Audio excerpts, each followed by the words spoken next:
نحمده ونصلي على رسوله الكريم. أعوذ بالله من الشيطان الرجيم. بسم الله الرحمن الرحيم. كل نفس ذائقة الموت. ہر ذی روح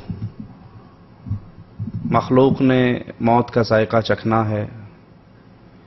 اس جہان کو چھوڑ کر آخرت کے سفر پہ روانہ ہونا ہے. اس موت سے کوئی نہیں بچ سکتا. اس موت سے کسی کو چھٹکارا نہیں مل سکتا. جو پیدا ہوا ہے وہ مرنے کے لیے پیدا ہوا ہے.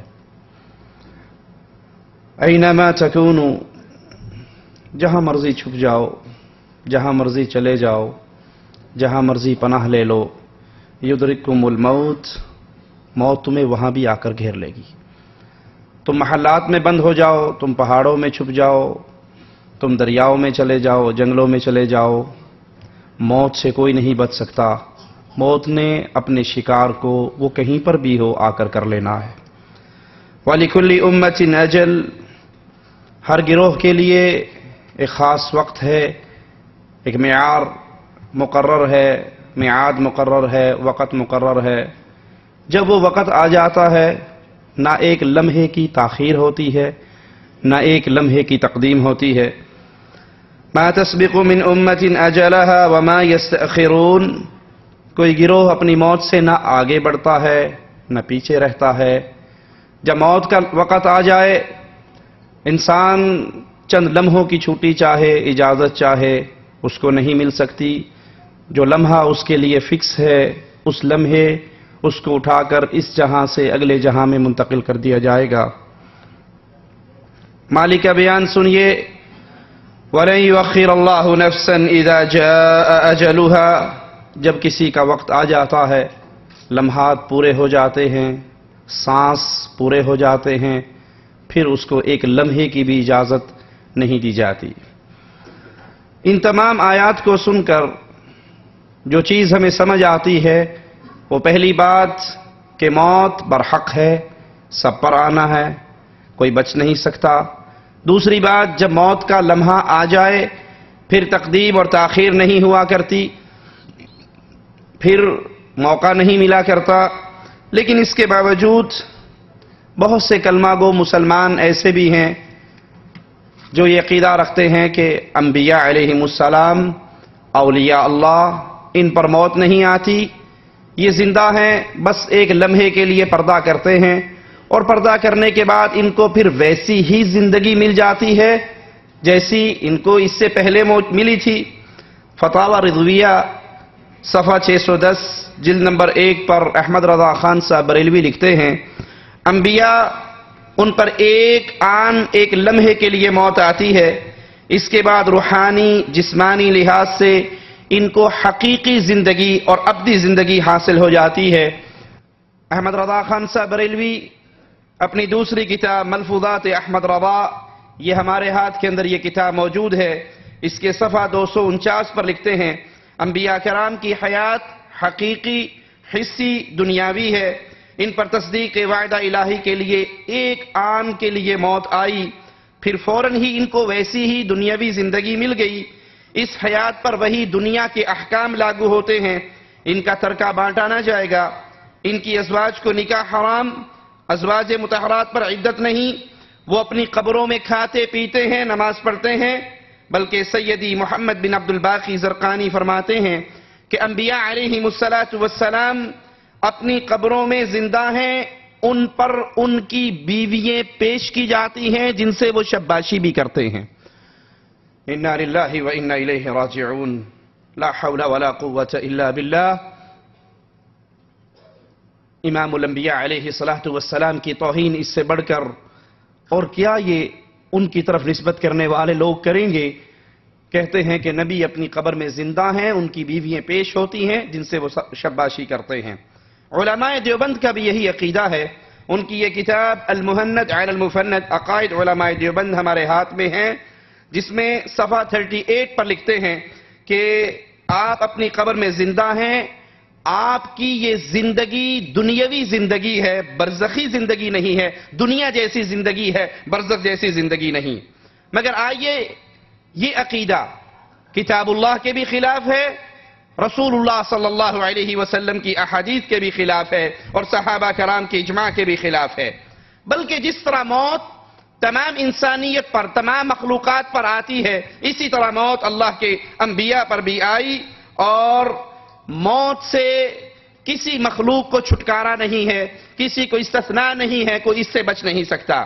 کل من علیہا فان، اس دھرتی پہ جو کچھ بھی ہے، جو پیدا ہوا ہے وہ مرنے کے لیے پیدا ہوا ہے، زمین پہ جو ہے سب نے فنا ہو جانا ہے۔ وَيَبْقَى وَجْهُ رَبِّكَ ذُو الْجَلَالِ وَالْإِكْرَامِ، صرف تیرے رب کی ذات عظمت والی، عزت والی ہے، وہ باقی رہنے والی ہے، باقی سب کے لیے موت ہے۔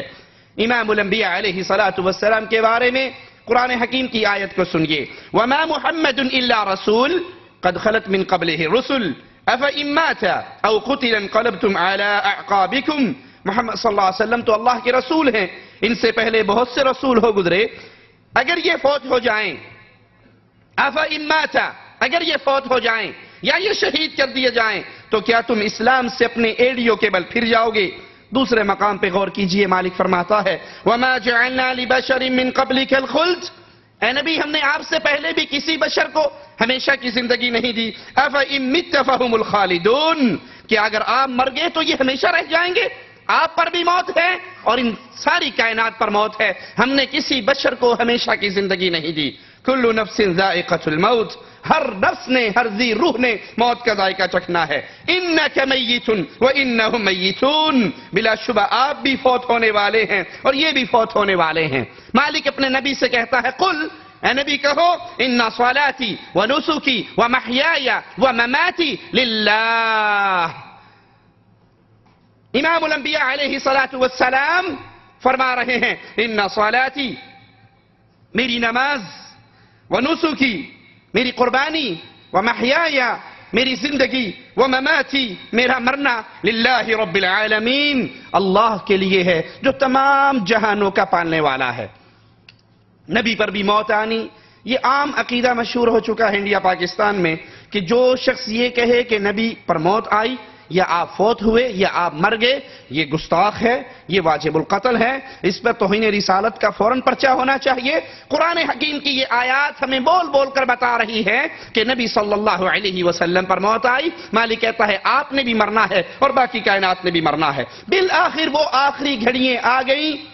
سیدہ عائشہ رضی اللہ تعالی عنہ ان کے بارے میں فرماتی ہیں کہ رسول اللہ صلی اللہ علیہ وسلم میری گود میں سر رکھے ہوئے، میری باری میرے حجرے کے اندر، میری گود میں آپ کا سر، قریب ہی پانی کا ایک پیالہ جس میں آقا علیہ السلام اپنے پیارے ہاتھ کو ڈالتے اور پھر اس پانی والے ہاتھ کو اپنے چہرے پہ پھیر لیتے اور کہتے لا الہ الا اللہ ان للموت سکرات، بے شک موت کی بہت سختیاں ہیں۔ اسی حالت میں امام الانبیاء علیہ السلام نے اپنے پیارے ہاتھ کو بلند کیا اور پھر وہ آہستہ آہستہ آپ کا ہاتھ نیچے آیا، اور سیدہ عائشہ فرماتی ہیں پھر میں سمجھ گئی کہ امام الانبیاء علیہ السلام کی مبارک روح آپ کے پیارے جسم سے نکل کر اللہ کی جنتوں کی طرف روانہ ہو گئی۔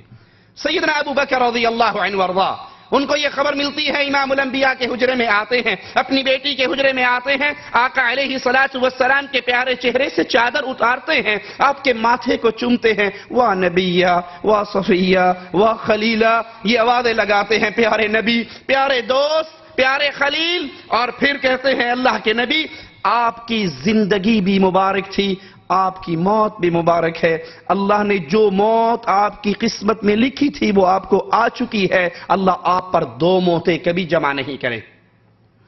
مسجد میں آتے ہیں صحابہ کرام، سیدنا عمر تلوار لے کر کھڑے ہیں، جس نے کہا محمد کریم صلی اللہ علیہ وسلم فوت ہو گئے، میں اس کی گردن کاٹ دوں گا۔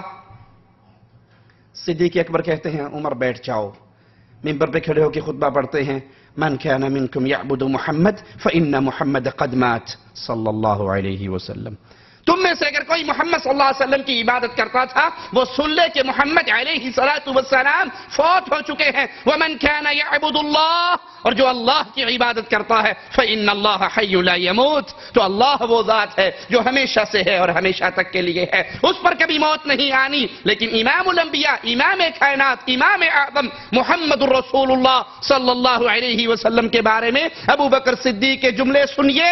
یہ کہنے والوں جو نبی کو مردہ کہے گا وہ گستاخ ہے, وہ واجب القتل ہے, وہ دین اسلام سے خارج ہو گیا, اس پہ توہین رسالت کے ابو بکر صدیق کے جملے سنیے. یہ کہنے والوں جو نبی کو مردہ کہے گا وہ گستاخ ہے, وہ واجب القتل ہے, وہ دین اسلام سے خارج ہو گیا, اس پہ توہین رسالت کے پرچے کروا دو. امام الانبیاء کے سب سے پیارے, سب سے قریبی, سب سے عظیم ساتھی کہہ رہے ہیں کہ محمد صلی اللہ علیہ وسلم فوت ہو گئے. ابو بکر صدیق رضی اللہ عنہ وارضاہ نے یہ کہنے کے بعد پھر قرآن حکیم کی آیت کو پڑھا, وَمَا مُحَمَّدٌ إِلَّا رَسُولٌ. سیدنا عمر کہتے ہیں جب میں نے یہ آیت سنی مجھے یقین ہو گیا کہ اللہ کے نبی علیہ السلام فوت ہو گئے. میرے جسم کا بوجھ میری ٹانگوں نے اٹھانے سے انکار کر دیا اور میں گھٹنوں کے پل زمین کے اوپر گر گیا. امام الانبیاء علیہ السلام اپنی رب کی جنتوں کے مہمان. صحیح بخاری کے اندر آپ علیہ السلام کا ایک طویل خواب ہے جس میں اللہ کے رسول علیہ السلام کو دو فرشتے مختلف مقامات پر لے کر جاتے ہیں اور پھر آپ علیہ السلام آخر میں کہتے ہیں آج تم نے مجھے بہت جگہ پر سیر کروائی, بہت چیزیں دکھائی, ذرا مجھے اس کی تفصیل بھی بتاؤ. تو انہوں نے کہا کہ یہ جو پہلا جگہ آپ نے دیکھی یہ عام مسلمانوں کے رہنے کی جنت ہے, یہ دوسری جگہ جو دیکھی یہ شہیدوں کا گھر ہے, میں جبرائیل ہوں, یہ میکائیل ہے, آپ اپنا سر تو اٹھائیں. امام الانبیاء علیہ السلام نے اپنے مبارک سر کو اوپر کیا تو آپ کو ایک بادل کی طرح کی کوئی چیز نظر آئی. کہا اے امام الانبیاء علیہ السلام یہ آپ کا مقام ہے. رسول اللہ صلی اللہ علیہ وسلم نے فرمایا مجھے چھوڑ دو میں اپنے مقام میں چلا جاؤں. تو انہوں نے کہا نہیں, ابھی دنیا میں آپ کی زندگی کا کچھ عرصہ باقی ہے جس کو گزارنے کے بعد پھر آپ اپنے مقام میں تشریف لے آئیں گے. صحیح بخاری حدیث نمبر 1303. جب انسان مر جاتا ہے مرنے کے بعد وہ اگلے جہان میں چلا جاتا ہے. امام الانبیاء نے فرمایا مجھے چھوڑ دو میں اپنے مکان میں چلا جاؤں. کہا نہیں, ابھی دنیا کی کچھ زندگی آپ کی باقی ہے جس کو گزارنے کے بعد پھر آپ اپنی اس جنت میں اور اپنے مقام میں آ جائیں گے.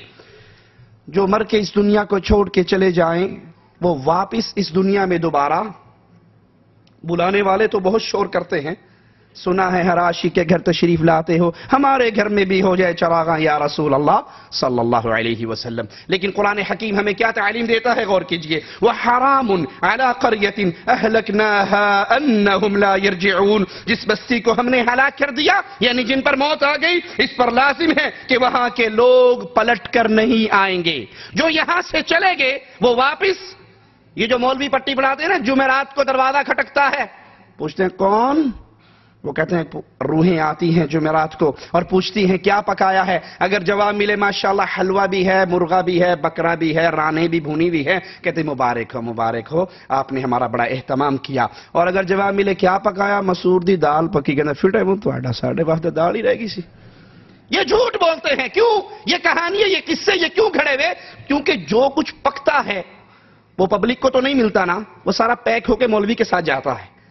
اس لیے وہ کہتا ہے کہ دال مسور والی پر روحیں لعنت کرتی ہیں اور بکرے مرغے حلوے چھترے والوں پر دعائیں دے کر جاتی ہیں. لیکن قرآن کیا کہتا ہے, جس کو موت آ گئی, جس نے موت کے بعد اس جہان کو چھوڑا وہ واپس اس جہان میں نہیں آیا کرتی. أَلَمْ يَرَوْا كَمْ أَهْلَكْنَا قَبْلَهُمْ مِنَ الْقُرُونِ أَنَّهُمْ إِلَيْهِمْ لَا يَرْجِعُونَ. کیا انہوں نے نہیں دیکھا کہ ان سے پہلے بہت سی قوموں کو ہم نے غارت کیا, وہ ان کی طرف لوٹ کر نہیں آئیں گے. جو فوت ہو کے اس جہان سے چلے گئے وہ اللہ کی جنت میں مہمان ہیں یا عذاب والے معاملے میں ہے. دونوں صورتوں میں ان کے لیے واپس دنیا پر واپسی نہیں ہے. حتیٰ کہ شہید اس کو بھی دنیا میں واپس آنے کی اجازت نہیں ملتی. قرآن حکیم کی آیات پہ غور کیجئے. ایک شہید جو اپنے نبیوں کی مدد کے لیے دوڑتا ہوا آتا ہے اور پھر آواز لگاتا ہے انی آمنت بربکم فاسمعون, میری سنو میں تو سچے دل سے تم سب کے رب پر ایمان لا چکا ہوں, میں مسلمان ہو چکا ہوں, میں ایمان لا چکا ہوں.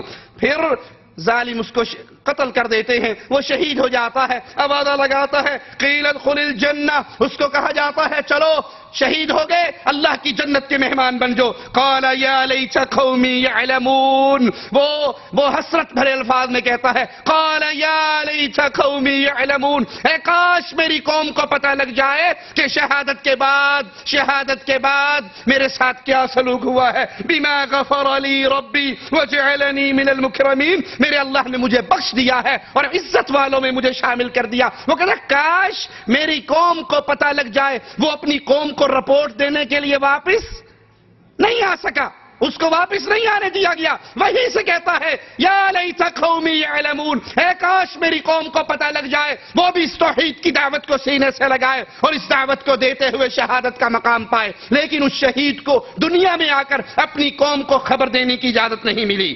صحیح مسلم میں ہے، سائل کہتا ہے ہم نے عبداللہ ابن مسعود رضی اللہ عنہ وارضاہ سے قرآن حکیم کی ایک آیت وَلَا تَحْسَبَنَّ الَّذِينَ قُتِلُوا فِي سَبِيلِ اللَّهِ أَمْوَاتًا بَلْ أَحْيَاءٌ عِنْدَ رَبِّهِمْ يُرْزَقُونَ، جو لوگ اللہ کی راہ میں مارے جائیں انہیں مردہ نہ کہو بلکہ وہ زندہ ہیں، اپنے رب کے ہاں رزق پاتے ہیں۔ ہم نے اس آیت کی تفسیر، اس آیت کے بارے میں ان سے سوال کیا تو کہنے لگے کہ ہم نے اس آیت کے بارے میں رسول اللہ صلی اللہ علیہ وسلم سے پوچھا تھا تو آپ نے فرمایا شہیدوں کی روحیں سبز پرندوں کے قالب کے اندر، شکل کے اندر قندیلوں میں لٹکی رہتی ہیں، جو عرش الہی سے لٹکی ہوئی جنت میں جہاں چاہتی ہے کھاتی ہے، پیتی ہے، اڑتی ہے۔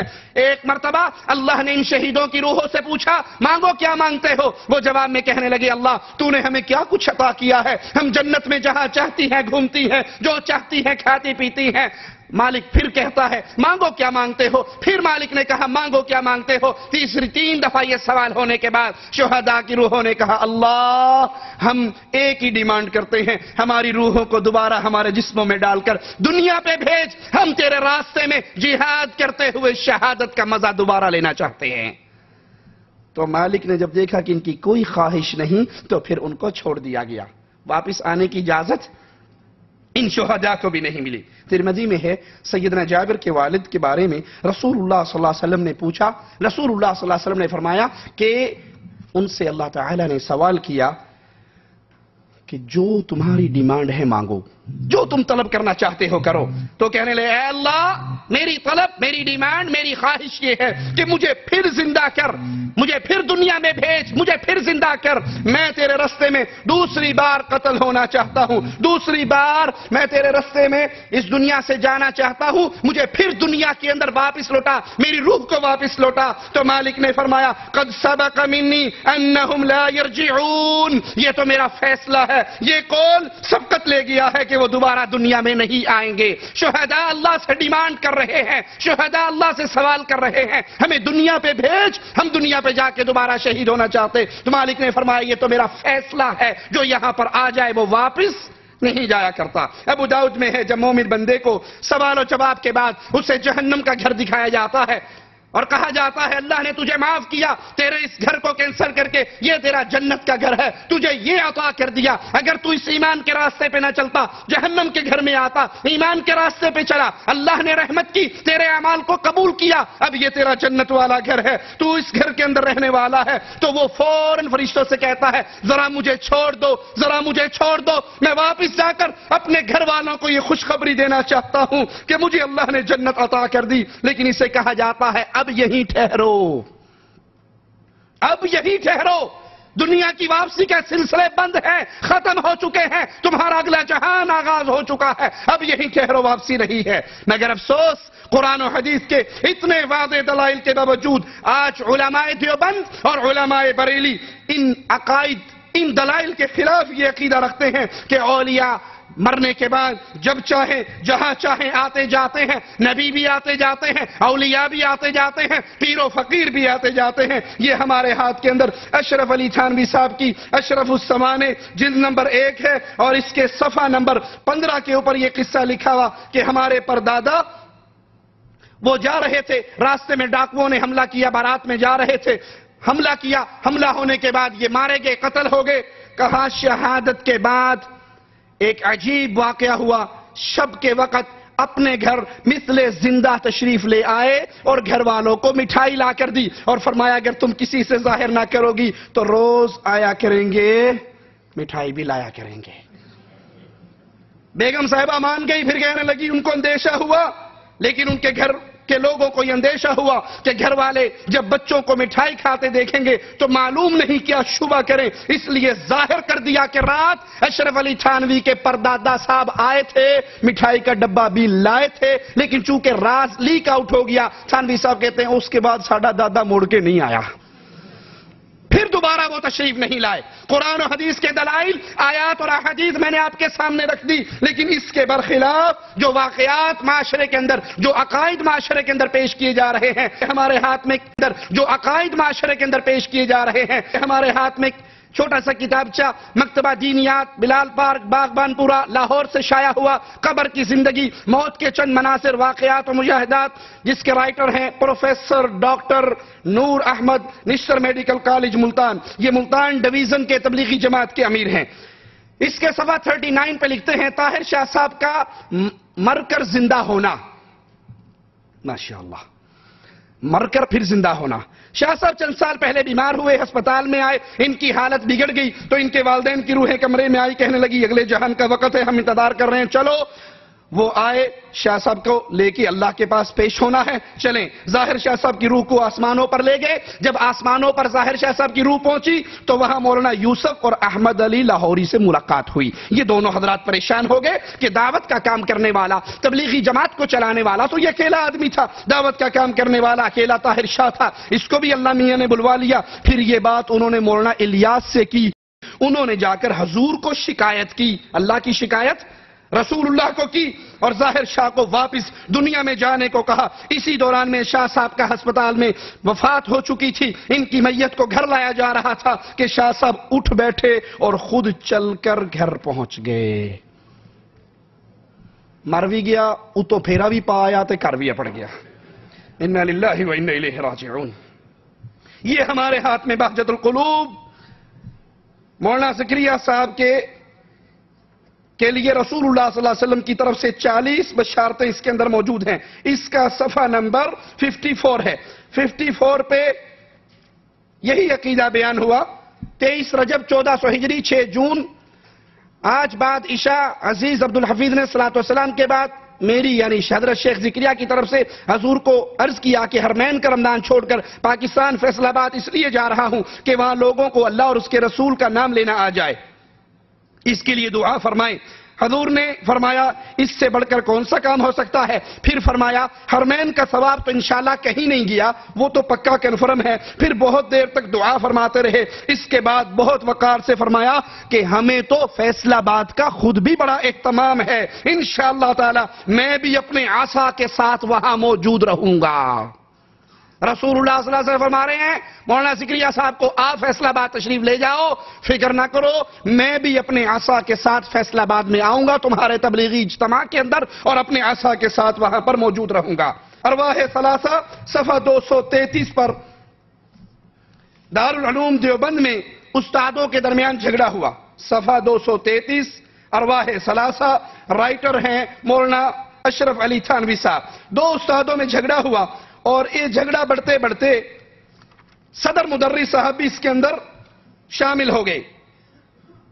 مولانا محمود الحسن کو اصل جھگڑے میں شریک نہ تھے، لیکن انہیں اس قسم کے امور سے دلچسپی تھی، مگر صورتحال ایسی پیش آئی کہ مولانا بھی بجائے غیر جانبدار رہنے کے ایک جانب جھک گئے۔ یہ واقعہ طول پکڑ گیا۔ ایک دن صبح سویرے مولانا رفیع الدین نے محمود الحسن کو اپنے حجرے میں جو دارالعلوم دیوبند میں ہے بلایا۔ حضرت حاضر ہوئے، حجرے کے کواڑ بند تھے، وہ اندر داخل ہوئے، سخت سردی کا موسم تھا۔ رفیع الدین صاحب نے فرمایا پہلے یہ میرا روئی کا لباس دیکھ لو۔ جو انہوں نے لبادہ دیکھا وہ خوب بھیگا ہوا تھا، تر تھا۔ کہا واقعہ یہ ہے ابھی مولانا قاسم ننوتوی جو فوت ہو چکے ہیں مولانا قاسم ننوتوی جسد عنصری کے ساتھ میرے پاس تشریف لائے، جس سے میں اچانک ایک دم پسینہ پسینہ ہو گیا کہ یہ حضرت تو فوت ہو چکے، عرصہ گزر گیا، قبروں میں دفن ہو گئے، اب یہ دوبارہ زندہ سلامت چل کر کیسے آ گئے؟ کہا میرا لباس پسینہ پسینہ ہو گیا، اور کہنے لگے محمود الحسن سے کہو اس جھگڑے میں نہ پڑے۔ دو مولویوں میں لڑائی ہو رہی ہے، تیسرا مولوی بیچ میں شامل ہو رہا تو مولانا قاسم نانوتوی دوبارہ زندہ ہو کر آ کر ان دو مولویوں کی لڑائی میں بڑے استاد سے کہہ رہا بھی اے لڑ نے لڑنے دے تو نہ وچ پئی. اس نے اسی وقت ہاتھ پہ بیعت کی مولانا رفیع الدین صاحب کے حضرات میں توبہ کرتا ہوں آپ کے ہاتھ پر، آئندہ اس جھگڑے میں میں کچھ بھی نہیں بولوں گا. یہی ارواح ثلاثہ اشرف علی تھانوی صاحب کی، اس کا صفحہ نمبر 382 ہے. 382 پر بھی وہ یہی عقیدہ بیان کرتے ہیں. ایک حضرت کے بارے میں کہ دیوان محمد یاسین مرحوم جو نانوتوی کے خدام میں سے تھے، ان کا ذکر جہر بڑا مشہور تھا. اب وہ پوری ڈیٹیل ہے ذکر کی. کہتے ہیں وہ بیٹھے ہوئے کونے میں ذکر کر رہے اور ذکر کرتے کرتے، خواب نہیں ہے حقیقت ہے، کہتے ذکر کرتے کرتے اچانک کیا دیکھتے ہیں کہ چھتے والی مسجد کی نہ چھت ہے نہ گنبد ہے، بلکہ عظیم الشان روشنی اور نور ہے جو آسمان تک فضا میں پھیلا ہوا.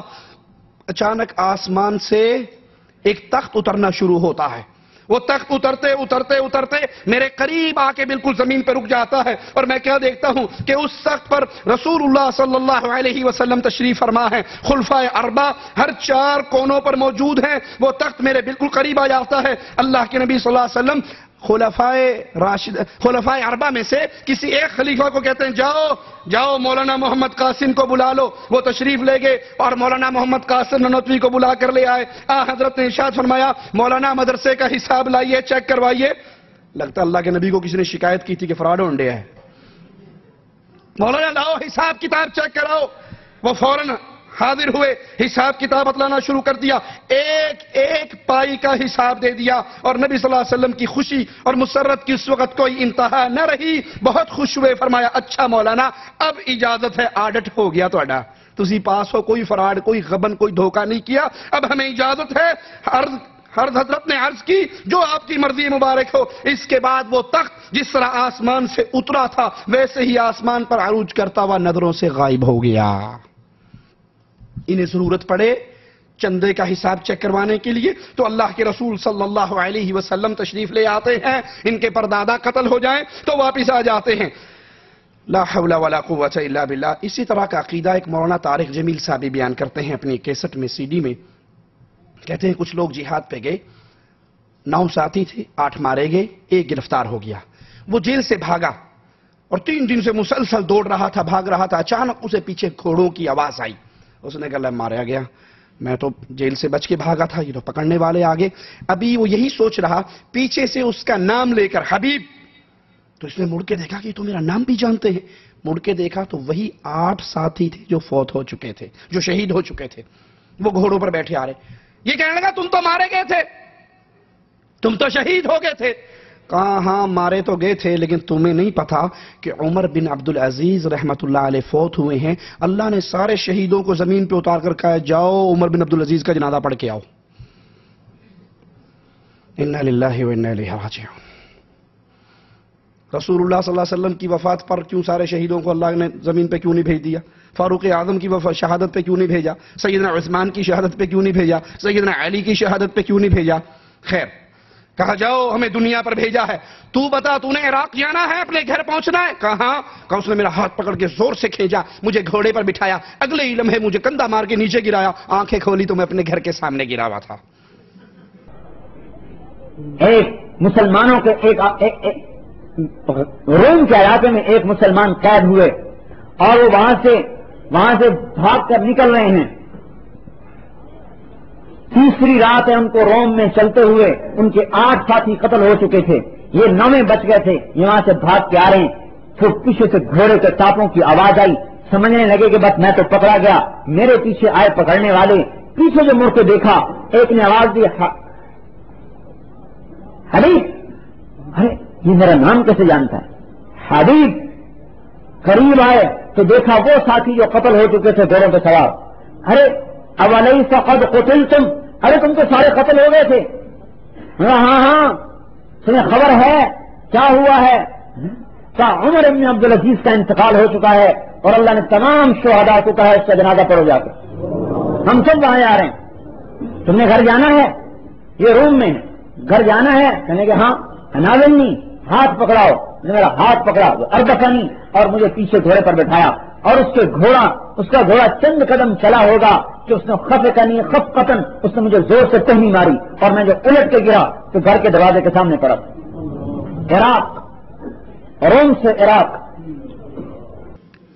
یہی عقیدہ اسی طرح کا طارق جمیل صاحب کے عقیدے کے مطابق کیا ہے کہ مرنے کے بعد پھر شہداء اولیاء اللہ زمین پہ جب چاہیں آ جاتے ہیں، چلے جاتے ہیں، یا اللہ بھیج دیتا ہے کہ جاؤ جاؤ جنازہ پڑھ کر آؤ۔ یہ من گھڑت جھوٹی روایتیں۔ اسی طرح کا عقیدہ پروفیسر ڈاکٹر طاہر القادری صاحب بھی بیان کرتے ہیں، ذرا وہ بھی سنیے۔ وہ فرماتے ہیں کربلا میں جب شہادت حسین ہو گئی، رات پڑ گئی کربلا میں، اور سیدہ سکینہ کہنے لگی پھوپھی زینب آج رات ہمارے خیمے کا پہرا کون دے گا؟ تو پھوپھی نے کہا کہ پریشان نہ ہو، میں باہر پہرے دار بنوں گی۔ وہ پہرا دے رہی، اچانک ایک آدمی کو دیکھا، وہ خیمے کی طرف آ رہا۔ سیدہ زینب نے کہا آنے والے اللہ تجھ پہ رحم کرے، یہ تو سیدہ فاطمہ کی بیٹیوں کا خیمہ ہے، تو کون ہے، کیوں آ رہا ہے؟ ہمارے خیمے میں تو کوئی مرد بھی نہیں ہے، تو آنے والا کون ہے؟ کہا اس نے قریب آ کے نقاب اٹھایا، کہا بیٹی پریشان کیوں ہوتی ہوں، میں تیرا باپ علی المرتضیٰ آیا ہوں، آج کی رات خیمے پر پہرا میں دوں گا۔ شہزادی سیدہ سکینہ اور دیگر شہزادیاں پوچھتی ہیں پھوپھی جان پچھلی 10 راتیں جو گزری ہیں، 9 راتیں 7 راتیں، اس میں تو جب ہم رات کو سوتے تھے تو بھائی علی اکبر اور بھائی قاسم اور چچا عباس پہرا دیتے تھے، آج رات ہمارا پہرا کون دے گا؟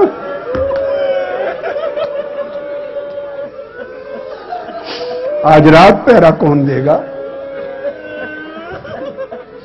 سیدہ فرماتی ہیں کہ بیٹے آج میں خود پہرا دوں گی۔ شہزادیوں کو اونگ آ گئی، رات جاگتے جاگتے سیدہ کو بھی اونگ آ گئی۔ ابھی ہلکی سی نیم خوابی ہے، جاگ رہی ہیں، کچھ آنکھ بند ہے، اچانک اندھیرا ہے رات کا، اس اندھیرے میں کسی شخص کو دیکھا کہ خیمے کے قریب آ رہا ہے۔ پریشان ہو گئی کہ خدا خیر کرے، رات کے اندھیرے میں کون ہمارے خیمے میں آ رہا ہے؟ کوئی مرد بھی نہیں ہے آج حفاظت کرنے والا، کون ہے، کس ارادے سے آ رہا ہے؟ جب وہ قریب خیمے کے دروازے پر آ گئے، پردہ نقاب پوش سیدہ بی بی زینب پوچھتی ہیں یہ بطول زہرا کی بیٹیوں کا خیمہ ہے، تاجدار کائنات رسول کی بیٹیوں کی جگہ ہے، اور پردے کا اتنا اچھا انتظام نہیں، کون خدا کے لیے ہمارے اندر نہ آنا، کون ہو آنے والے؟ وہ پردہ ہٹا کے جواب دیتے ہیں بیٹا علی یہ مرتضیٰ آیا ہوں، اور آج رات آپ کا پہرا دینے آیا ہوں۔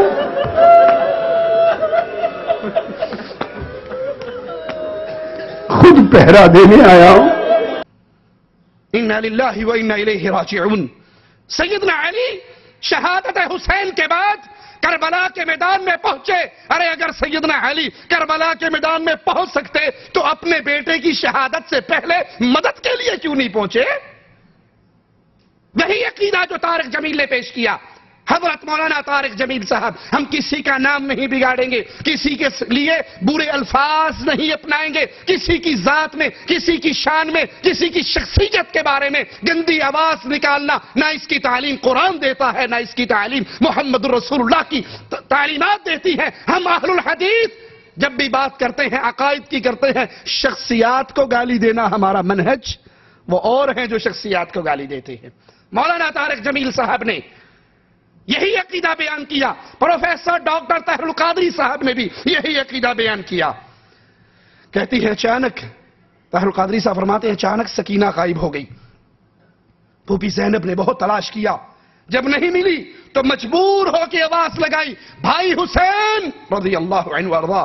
سکینہ نہیں مل رہی تو لاش حسین سے آواز آئی بہن میرے بغل میں سو رہی ہے۔ جب بچے شہزادے لیٹ گئے تو آپ نے شہزادیوں کو گنا، سب کو گنا، تو اس میں سیدہ سکینہ نہیں، بےتاب ہو گئی، پریشان ہو گئی، ہر سم دیکھا سیدہ سکینہ سلام اللہ علیہ نظر نہیں آتی. آواز دی سکینہ سکینہ سکینہ، جواب نہیں آ رہا. لبیک پریشان ہو کے مضطرب ہو کے نکل پڑی. رات کا اندھیرا ہے. جب سکینہ کا جواب نہیں آیا تو آواز دی بھائی حسین بتا سکینہ کو کہاں سے تلاش کروں. حسین بھائی حسین سکینہ کو مل گئی کہاں سے تلاش کروں. یہ آوازیں دے کے پریشان حال پھرتی تھی کہ اچانک لاش حسین سے آواز آئی، بہن زینب پریشان نہ ہو، سکینہ میرے پہلو میں ہے.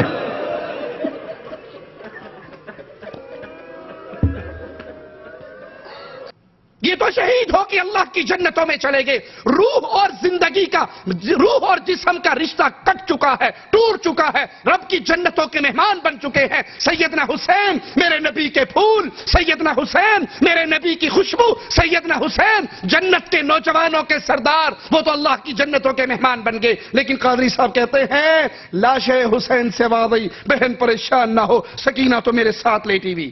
کہا اچانک جب قافلہ چلا تو راستے میں پھر سکینہ گم ہوگی. سیدہ زینب نے بڑی تلاش کی، دوڑی بھاگی. اچانک واپس آ رہی تو کیا دیکھتی ہیں؟ ایک باپردہ عورت ہے جو سکینہ کو گود میں لے کے ایک کونے کے اندر بیٹھی ہے. زینب نے کہا بی بی اللہ تیرا بھلا کرے، تو کون ہے جو سکینہ کو اپنی گود میں لے کر بیٹھی ہے؟ اس بی بی نے پردہ اٹھا کر کہا بیٹی میں تیری والدہ فاطمہ الزہرا سکینہ کو اپنی گود میں لے کے بیٹھی. جب دمشق پہنچے رستے میں ایک مقام آیا. اس مقام پر پہنچ کر رات کا وقت ہے، قیام ہوا. پھر آپ نے کجاووں میں اونٹنیوں پر شہزادیوں کو گنا. سکینہ پھر نظر نہیں آتی، پھر نظر نہیں. آواز دی سکینہ سکینہ نہیں ملی. پریشان ہوئی. آپ اتر آئی بےتاب ہو کر. پیچھے یہ ہوا تھا کہ سیدہ سکینہ بار بار بابا حسین کا سر اقدس جو دیکھتی تھی وہ روتی تھی. بابا کا سر دیکھ کے روتی تھی. اور بدبخت جو ساربان تھا وہ جھڑکتا تھا، وہ پھر اور روتی تھی، بابا کو پکارتی تھی بابا حسین بابا حسین. وہ جھڑکتا تھا. اس بدبخت نے اس کا رونا دیکھ کر سیدہ سکینہ کا بازو پکڑ کے جو کھینچا تو جھٹک کے نیچے گرا دیا. اونٹنی پر قافلہ چل پڑا. سیدہ سکینہ خوف زدہ ہو کر بے ہوش ہو گئی تھی. اور جب ہوش میں آئی تو قافلہ جا چکا تھا. دوڑتی دوڑتی دوڑتی قافلہ مل نہ سکا. بہت دور گئی تو جب شمار میں نہیں آئی تو سیدھا زینب دوڑی. اور سیدھا زینب دوڑ کر پیچھے پہنچی. دوڑ کر آواز دیتی سکینہ سکینہ. ایک جگہ جا کر رات کے اندھیرے میں کوئی بیٹھا ہوا نظر آیا پردہ پوش. قریب چلی گئی، جا کے پوچھا پردہ خاتون ہے پردے میں. پوچھا بی بی کون ہے آپ؟ اور آگے دیکھا تو سیدہ سکینہ کو اس خاتون نے گود میں لیا ہوا ہے. پوچھا بی بی اللہ آپ کو اجر دے، یتیموں پہ تو نے احسان کیا ہے، یتیموں پہ شفقت کی ہے. میری سکینہ کی اس صحرا میں تنہائی میں حفاظت کی ہے، اللہ تمہیں اجر دے. بی بی کون ہو؟ انہیں چہرے اقدس سے پردہ اٹھایا، کہا بیٹی زینب تیری ماں فاطمہ ہوں.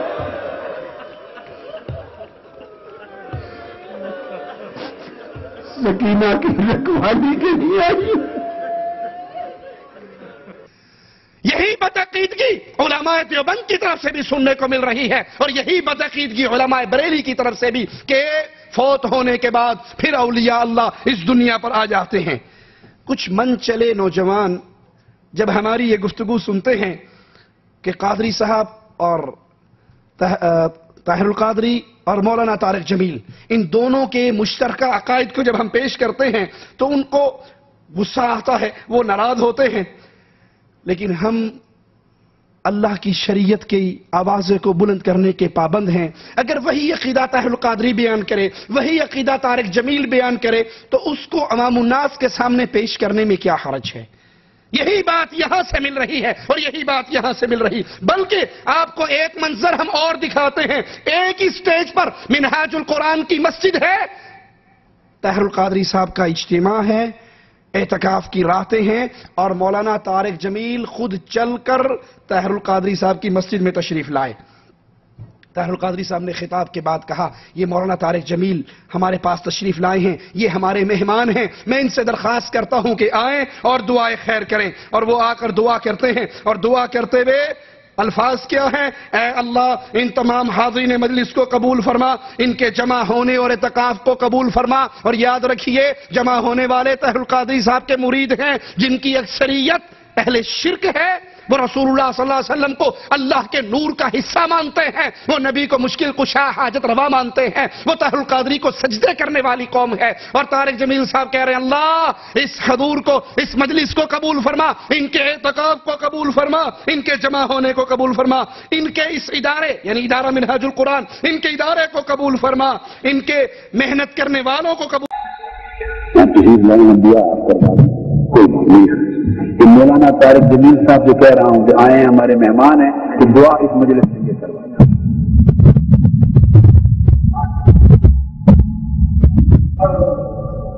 بسم اللہ الرحمن الرحیم اللہم لک الحمد کما انت اہلہ وصلی علی سیدنا و مولانا محمد کما انت اہلہ وفعل بنا ما انت اہلہ انک اہل التقوی و اہل المغفرہ۔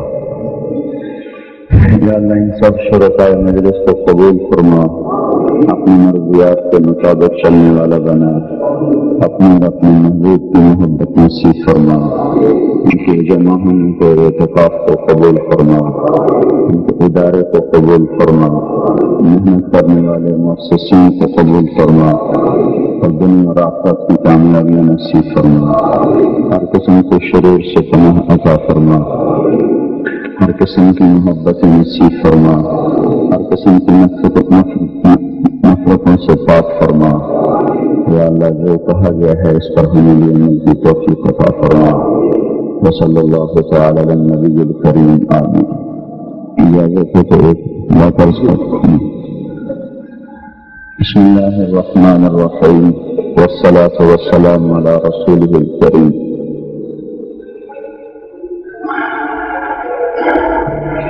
الامر فوق العدد۔ حضرت نے فرمایا دعا کرائیں، ہم تو مہمان بن کے آئے تھے اور مہمان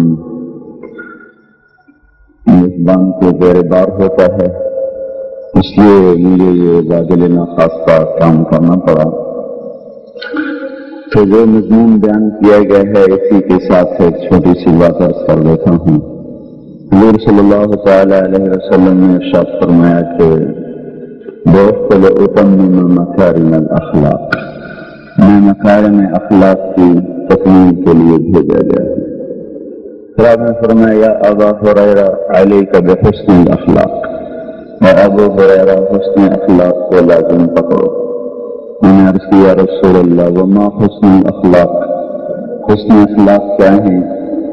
آپ نے فرمایا تصل من قطعک وتعطی من حرمک وتعفو عمن ظلمک، جو توڑے اس سے جوڑو، جو تمہارا حق چھینے تم ان سے اس کا حق ادا کرو، اور جو تم پر زیادتی کرے تم اسے معاف کرو۔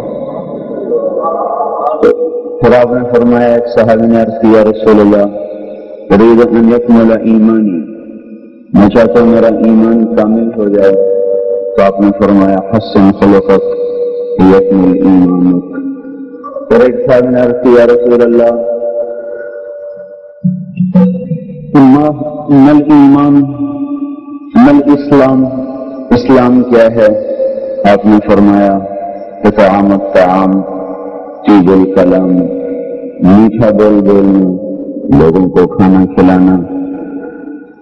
دیکھ آپ سب اعتکاف والوں کو کھانا کھلائے جا رہے ہیں اور میٹھے بول بھی بتائے جا رہے ہیں، ہم نے سنا۔ پھر آپ سے عرض کیا رسول اللہ مل ایمان، ایمان کیا ہے؟ آپ نے فرمایا الصبر والسماحہ، صبر کرنا، درگزر کرنا۔ پھر اس نے کہا یا رسول اللہ ای الاسلام افضل، سب سے بہترین اسلام کیا ہے؟ تو آپ نے فرمایا من سلم المسلمون من لسانہ ویدہ، سب سے بہترین اسلام یہ ہے کہ تمہاری زبان سے، تمہارے ہاتھ سے مسلمان کی عزت اور آبرو محفوظ رہے۔ اور اس نے پوچھا ای الایمان افضل، سب سے بہترین ایمان کیا ہے؟ تو آپ نے فرمایا حسن الاخلاق. سب سے بہترین ایمان وہ اچھے اخلاق ہیں. بہت اچھا سبق آپ کو دیا گیا تھا, اسی سے متعلق چند باتیں میرے ذہن میں آئی تھیں, وہ بھی میں نے عرض کر دی. اللہ ہم سب کو عمل کی توفیق دے. حالانکہ سب جانتے ہیں طاہر القادری صاحب کا ادارہ منہاج القرآن شرک کی دعوت پھیلانے کے اندر عام ہے. کبھی یہ عیسائی پادریوں کو اپنے ادارے میں بلا کر کرسمس ڈے کا کیک کٹواتے ہیں. قائد تحریک ڈاکٹر طاہر القادری کو گلدستہ پھولوں کا پیش کر رہے ہیں.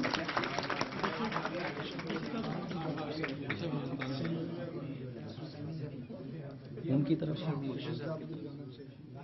اب بشپ آف ملتان کی جانب سے جو ہے وہ قائد تحریک کو کچھ گفٹس جو ہے وہ پیش کیے جا رہے ہیں.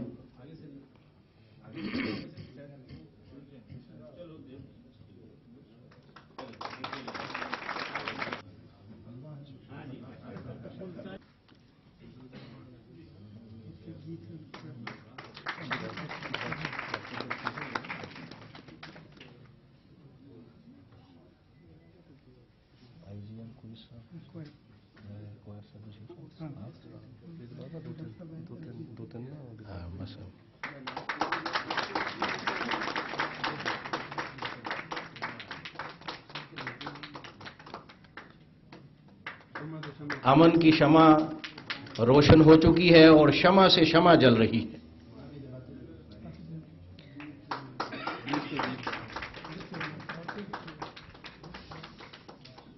دیپ سے دیپ جل رہے ہیں اور یہ امن کی روشنی جو ہے یہ پوری دنیا کو یہ میسج دے رہی ہے کہ مسلم مسیحی برادری ایک ہیں اور وہ امن پر بلیو کرتے ہیں.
ابتدائی تعارفی گفتگو کے لیے اور اگلے سال ان کا فرزند محی الدین رسول اللہ صلی اللہ علیہ وسلم کی میلاد منانے کے لیے خود عیسائیوں کے چرچ میں جا کر یہ عمل کرتا ہے.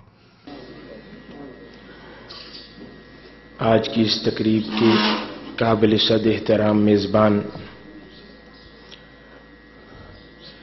ریورنڈ چمن سردار صاحب، سردار بھوشن سنگھ صاحب، سردار جسوندر سنگھ صاحب،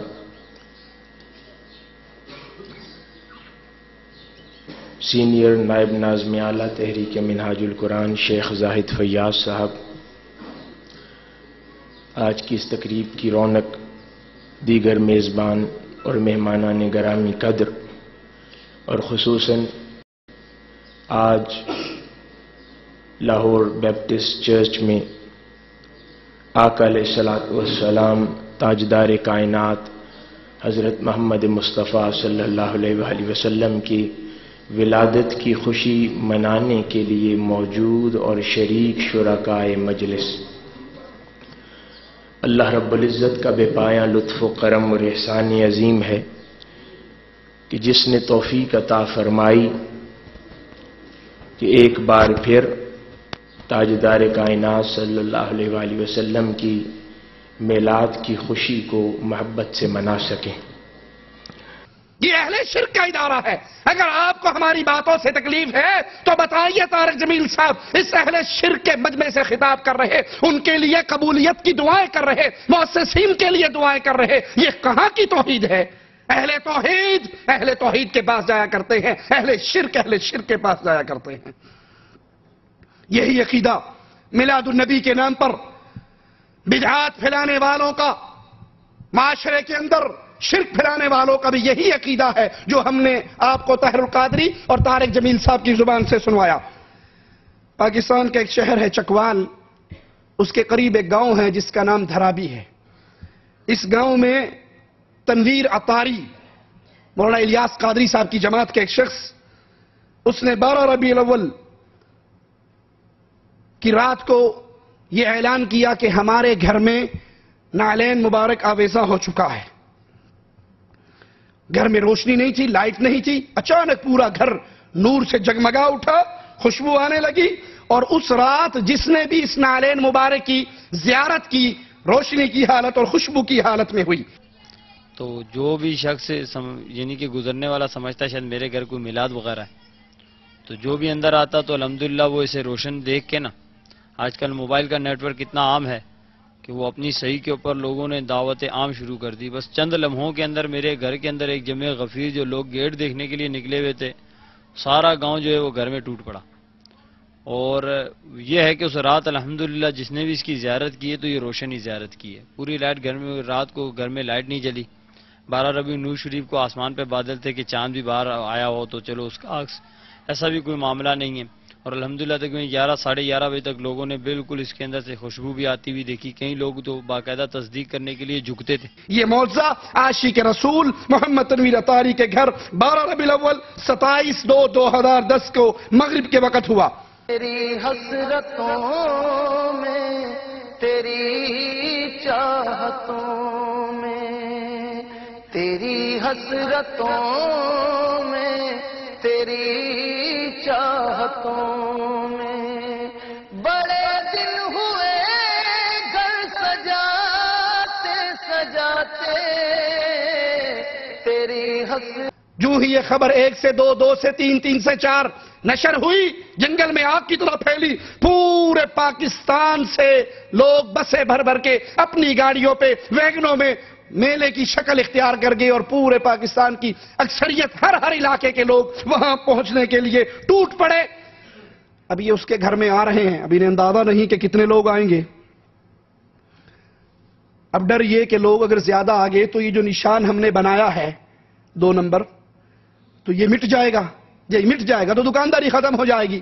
واللہ میں نے اپنی آنکھوں سے دیکھا اس سی ڈی میں جو لوگ اس نعلین مبارک کی زیارت کے لیے آنا چاہ رہے, اتنی شدت سے میں نے کسی ملک کی پولیس کو ڈنڈے برساتے نہیں دیکھا جتنے اس تنویر عطاری کے گھر کے اندر اس نعلین مبارک کی زیارت کرنے والوں پر ڈنڈے برسائے جا رہے. بڑے بڑے سوٹے اور ڈنڈے ان کی کمروں میں پڑ رہے, اور وہ زبان حال سے کہہ رہے کوٹ لو جنہ کوٹنا سن ویکھتے لین دیو.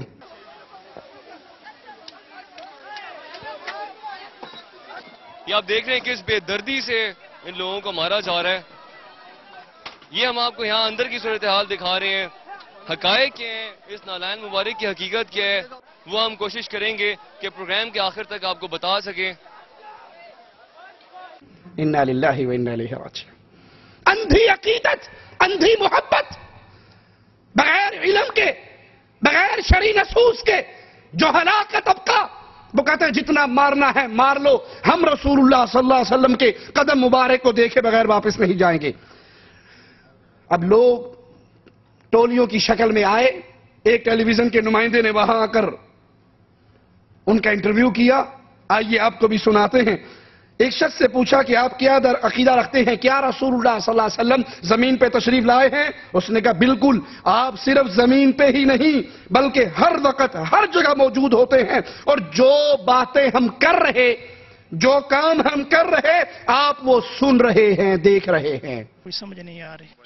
آپ کیا بلیو کرتے ہیں, یہ حضور صلی اللہ علیہ وسلم زمین پہ تشریف لائے تھے؟ جی بالکل بلیو کرتے ہیں. آپ صرف زمین پہ نہیں, آپ ہر جگہ آپ ہر وقت موجود ہوتے ہیں. ہمارا یقین یہ ہے کہ آپ صلی اللہ علیہ وسلم ہر جگہ ہر وقت موجود ہوتے ہیں. ہم جو باتیں کر رہے ہیں ہم اس وقت سب سن رہے ہیں. آپ کو یہ بلیو ہے کہ حضور صلی اللہ علیہ وسلم ہر جگہ موجود ہیں, اور اللہ تعالیٰ؟ اللہ تعالیٰ بھی ہر جگہ موجود ہیں. آپ یہ کہہ رہے ہیں کہ اللہ تعالیٰ بھی ہر جگہ موجود ہیں، حضور صلی اللہ علیہ وسلم بھی موجود ہیں ہر جگہ. جی جی. آپ اللہ کے نبی صلی اللہ علیہ وسلم صرف زمین پہ نہیں، صرف چکوال اور دھرابی میں نہیں، بلکہ ہر وقت ہر جگہ موجود ہے. ہم جو باتیں کر رہے ہیں، جو کام کر رہے ہیں، نبی ہماری باتوں کو سن بھی رہے ہیں، موجود بھی ہے. اللہ کا واسطہ دے کر پوچھتا ہوں، جب نبی ہر وقت ہر جگہ موجود ہے تو دھرابی میں ہی گاؤں میں یہ قدم مبارک کیوں لگا؟ آپ تو پہلے سے یہاں بھی ہیں، چکوال میں بھی ہیں، انڈیا میں بھی ہیں، پاکستان پوری زمین پر ہیں، پھر اس قدم کی زیارت کے لیے اتنا رش کیوں؟ کہا اللہ تعالیٰ بھی ہر جگہ موجود ہے اور رسول اللہ صلی اللہ علیہ وسلم بھی ہر جگہ موجود ہے. ان سے کوئی پوچھے اگر نبی ہر جگہ موجود ہے، پوری دنیا میں نبی ہر جگہ ہر وقت موجود ہے، تبوک کا سفر ہوا، اللہ کے نبی صلی اللہ علیہ وسلم نے سفر کیا، آپ تو پہلے سے ہی تبوک میں حاضر موجود تھے، پھر یہ سفر کیوں کیا؟ اللہ کے نبی صلی اللہ علیہ وسلم عمرے کی نیت سے نکلے، حدیبیہ کے مقام پہ کفار نے روکا، آپ واپس آئے. سنا ہے یا نہیں سنا؟ آپ تو پہلے ہی وہاں موجود تھے، گئے کیوں؟ واپس کیوں آئے؟ آپ تو پہلے ہی مدینہ میں بھی تھے اور تبوک میں بھی تھے. اگر نبی ہر وقت ہر جگہ موجود ہے، اللہ کے نبی صلی اللہ علیہ وسلم نے معراج کا سفر کیا یا نہیں؟ قرآن نے بیان کیا. مکہ سے چلے، بیت المقدس میں پہنچے. کیوں پہنچے؟ جیسے آپ پہلے مکہ میں تھے ویسے ہی بیت المقدس میں بھی تھے، ویسے ہی آسمانوں پر بھی تھے. ارے قرآن حکیم کی آیات کو دیکھو، کچھ آیات مکی ہیں، کچھ آیات مدنی ہے. مکی آیات وہ جب آپ مکہ میں اس کے قرب و جوار میں تھے اور نازل ہوئی، مدنی آیات وہ جب آپ مدینہ میں ہجرت کر کے چلے گئے. تو یہ مکی اور مدنی کی یہ تفسیر کیوں ہے؟ آپ تو ہر وقت ہر جگہ ہی موجود ہیں. انا للہ و انا الیہ راجعون. دوسرے سے پوچھا کہ کیا رسول اللہ صلی اللہ علیہ وسلم زمین پہ تشریف لائے؟ تو کہنے لگا جب نعلین مبارک کا نشان لگا ہے، تشریف لائے ہیں تو نشان لگا. اب مجھے یہ بتائیے کہ حضور صلی اللہ علیہ وسلم آپ کی عقل کے مطابق وہ آپ یہ سمجھتے ہیں کہ وہ زمین پہ تشریف لائے تھے؟ جب ان کا پاؤں کا اس کا نشان آیا نا، ان کی نالین کا، تو وہ خود آئے ہیں تب ہی آئے ہیں نا. کوئی ان سے پوچھے کہ ٹھیک ہے آپ تشریف لائے تو نشان لگا، یہ تو ایک لگا ہے، دوسرا قدم کہاں ہے؟ وہ ایک قدم ہے، دوسرا نہیں ہے. اگر آپ تشریف لائے، امام الانبیاء علیہ السلام نے اپنی امت کو ایک جوتی میں چلنے سے منع کیا ہے نا، تم میں سے کوئی ایک جوتی پہ نہ چلے. اور یہ آپ کا ایک قدم مبارک ہے، دوسرا کہاں ہے؟ کہتے جو بنان لگے بھول گئے سا ایک بنایا سی. اگر یہ قدم رسول اللہ صلی اللہ علیہ وسلم کا ہے، یہ نعلین مبارک آپ کا ہے، یہ تو ایک ہے، دوسرا کہاں ہے؟ مقام ابراہیم پہ آپ نے دیکھا سیدنا ابراہیم علیہ السلام کے ایک ہیں یا دو ہیں؟ کیونکہ وہ اصلی ہیں، کیونکہ وہ اصلی ہیں تو دو ہیں. اور یہ میڈن دھرابی ہے تو لہذا ایک بنا، اور یہ بھول گئے کہ کوئی پوچھ سکتا ہے کہ بھائی یہ ایک ہے دوسرا کہاں؟ تیسرا کہتا میں پنڈی سے آیا ہوں.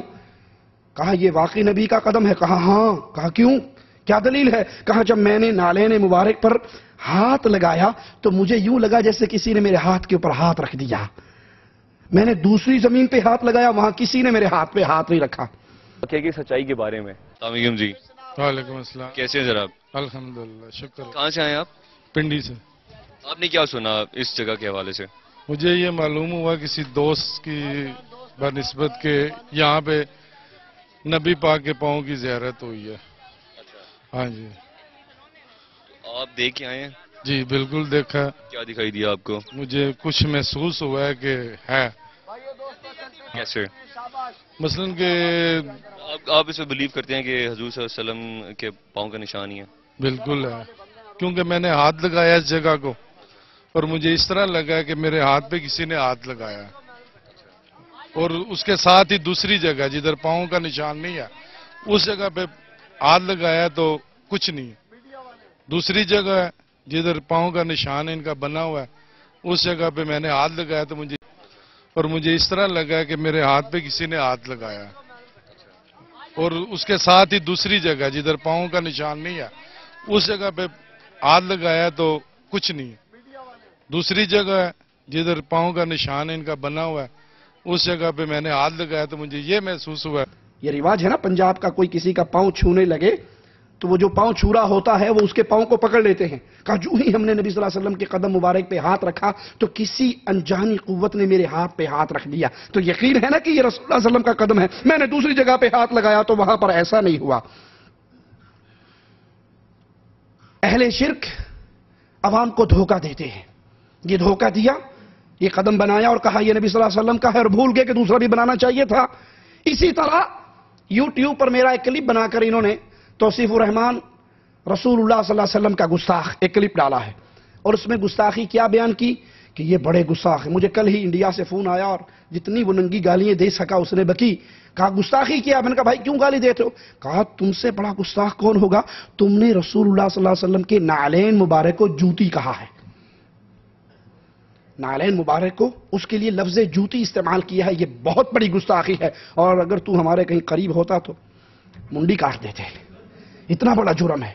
ہم کہتے ہیں آپ اللہ کے نبی صلی اللہ علیہ وسلم کے بارے میں جب اپنے مولویوں سے سنتے ہو اللہ کے لیے عقل کرو, صرف اندھے ہو کر نہ گرو. تو کیا آپ کے مولوی یہ نہیں کہتے کہ نبی صلی اللہ علیہ وسلم کی مبارک زلفیں, کہتے نہیں کہتے؟ تو یہ زلف عربی کا لفظ ہے یا اردو کا؟ پیارے نبی کا چہرہ والضحیٰ, اس کی تفسیر کرتے ہوئے کہتے ہیں نبی کے روشن مکھڑے کی قسم اللہ نے کھائی. تو یہ مکھڑا, یہ چہرہ اردو ہے یا عربی؟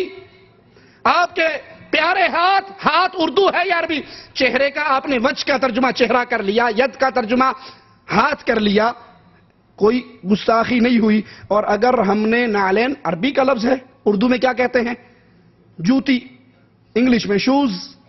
تو اگر ہم نے اس کو جوتی کہا کرنے, یہ بہت بڑی گستاخی ہے. آپ نے اس کو کہا جوتی کیوں کہا؟ اور یہ جو چکوال کے اندر ڈرامہ ہوا ہے یہ گستاخی رسول نہیں ہے؟ یہ اللہ کے رسول صلی اللہ علیہ وسلم کی توہین نہیں؟ اور اس میں توہین کا کتنا بڑا پہلو کہ یہ قدم, یہ نعلین جو نبی کی طرف منسوب کر رہے, اس کا سائز 5 فٹ لمبا ہے. کتنا لمبا ہے؟ 5 فٹ لمبا. انا للہ و انا الیہ راجعون. تمہیں مذاق کرنے کے لیے رسول اللہ صلی اللہ علیہ وسلم کے علاوہ کوئی اور ہستی نہیں ملی؟ ڈنمارک کے ظالم بھی امام الانبیاء کی توہین کرتے ہیں, اور تم محبت کا جھوٹا چولا پہن کر ان سے بڑھ کر توہین کر رہے, وہ بھی خاکے بنا رہے, اور تم بھی نبی کا قدم 5 فٹ لمبا بنا کر پبلک کو کیا بتانا چاہ رہے ہو؟ کیا نعوذ باللہ امام الانبیاء علیہ الصلوۃ والسلام کا قدم مبارک 5 فٹ لمبا ہے؟ تیسرا کہتا میں پنڈی سے آیا, میں نے ہاتھ رکھا, کسی نے میرے ہاتھ کے اوپر ہاتھ رکھا. چوتھا کہتا میں ابھی نعلین مبارک کی زیارت کرنے کے لیے جا رہا ہوں, میں نے سنا ہے کہ میلاد شریف والے دن رسول اللہ صلی اللہ علیہ وسلم یہاں تشریف لائے. سوال کرنے والے نے کہا اگر میں آپ کو یہ کہوں کہ یہ جھوٹ کی خبر ہے, سچی بات نہیں, جھوٹی من گھڑت بات ہے, تو کہنے لگا میں پھر بھی نہیں مانوں گا, میں اسے سچ مانوں گا. سوال کرنے والے کہا کہ جس پیغمبر کی محبت میں آپ اس گھر میں جا رہے ہیں اس کی حدیث کا مفہوم ہے کہ بغیر تصدیق کے بات نہیں کرنی چاہیے. کہا ٹھیک ہے میں بھی تصدیق کرنے جا رہا ہوں. کہا آپ کو ٹائم لگ جائے گا, ہم پہلے بتا دیتے ہیں کہ جس کو نبی کریم صلی اللہ علیہ وسلم کا قدم کہا جا رہا ہے, نعلین مبارک کہا جا رہا ہے, وہ 5 فٹ لمبا ہے. اس عاشق رسول سے پوچھا گیا کہ آپ کو ہم بتاتے ہیں یہ جھوٹی کہانی ہے, اس نعلین مبارک کی پیمائش کی جائے تو یہ 5 فٹ لمبا ہے. تو وہ ظالم جواب میں کہنے لگا کہ اس کے بارے میں یہ کہتا ہوں جو پہلے لوگ جو تھے نا ان کے قد بھی بڑے لمبے ہوا کرتے تھے, اور ان کے قدم بھی اس قد کے حساب سے ہی ہوں گے نا. فرینڈ ہے, آپ نے نعلین مبارک کو دیکھا ہے؟ میں نے نعلین مبارک کو ابھی زیارت کرنے میں جا رہا ہوں. تو آپ نے کیا سنا اس کے بارے میں؟ تو میں نے اس کے بارے میں یہ سنا ہے کہ وہاں پہ میلاد شریف کا دن تھا 12 ربیع الاول. اس دن حضور صلی اللہ علیہ وسلم کے آنے کی خبر ہے ہمیں کہ وہاں پہ وہ آئے ہیں اور ان کے نعلین مبارک ہیں. اگر میں کہوں کہ آپ نے جھوٹ سنا ہے تو میں پھر بھی نہیں مانوں گا, میں اسے سچ تصدیق کی ہے, اس کی تصدیق کرنی چاہیے نا ہر چیز کی. تو ابھی میں جا رہا ہوں نا, تصدیق کروں گا. تو جن پیغمبر کے محبت میں جا رہے ہیں انہی پیغمبر نے یہ فرمایا تھا کہ تصدیق کے بغیر آپ بات نہیں کر سکتے ہیں, اس کا مفہوم یہ ہے. تو حضور والی میں ابھی جا رہا ہوں نا, تصدیق کرنے تو جا رہا ہوں. چلیں اگر آپ کو تو کافی ٹائم لگے گا نا, شاید آپ کو گھنٹہ ڈیڑھ لگ جائے, ہم آپ کو پہلے سے بتا دیتے ہیں کہ جو نعلین مبارک کا نشان یہاں پہ موجود ہے, ان جو گھر والے جو دعویٰ کر رہے ہیں اگر وہ نعلین مبارک ہے تو وہ 5 فٹ کے قریب ہے اس کا نشان. تو آپ کیا کہتے ہیں اس بارے میں؟ میں اس بارے میں یہ کہتا ہوں کہ جو پہلے لوگ ہوتے تھے نا ان کے قد بھی بہت لمبے ہوتے تھے, اور ان کے پھر جس کا قد لمبا ہے اس کا پاؤں بھی لمبے ہو گئے. اب یہاں سے ہمارے نالج کا، ہمارے علم کا اندازہ لگا سکتے ہیں. ہمیں یہ المیہ کی بات ہے اور ہمیں میں تو کہتا ہوں کہ لمحہ فکریہ اور شرم آنی چاہیے ہمیں. میں سر یہ آپ سے بھی عرض کر رہا ہوں کہ ہمیں شرم آنی چاہیے، کیونکہ آپ جس پیغمبر کی محبت میں آئے ہیں حضور صلی اللہ علیہ وآلہ وسلم کی، آپ ان کے بارے میں کہہ رہے ہیں کہ اس وقت قد بڑے ہوتے تھے. حضور صلی اللہ علیہ وآلہ وسلم کی آپ کے نالج کے لیے عرض ہے کہ قد ایوریج تھا. انا للہ و انا الیہ راجعون.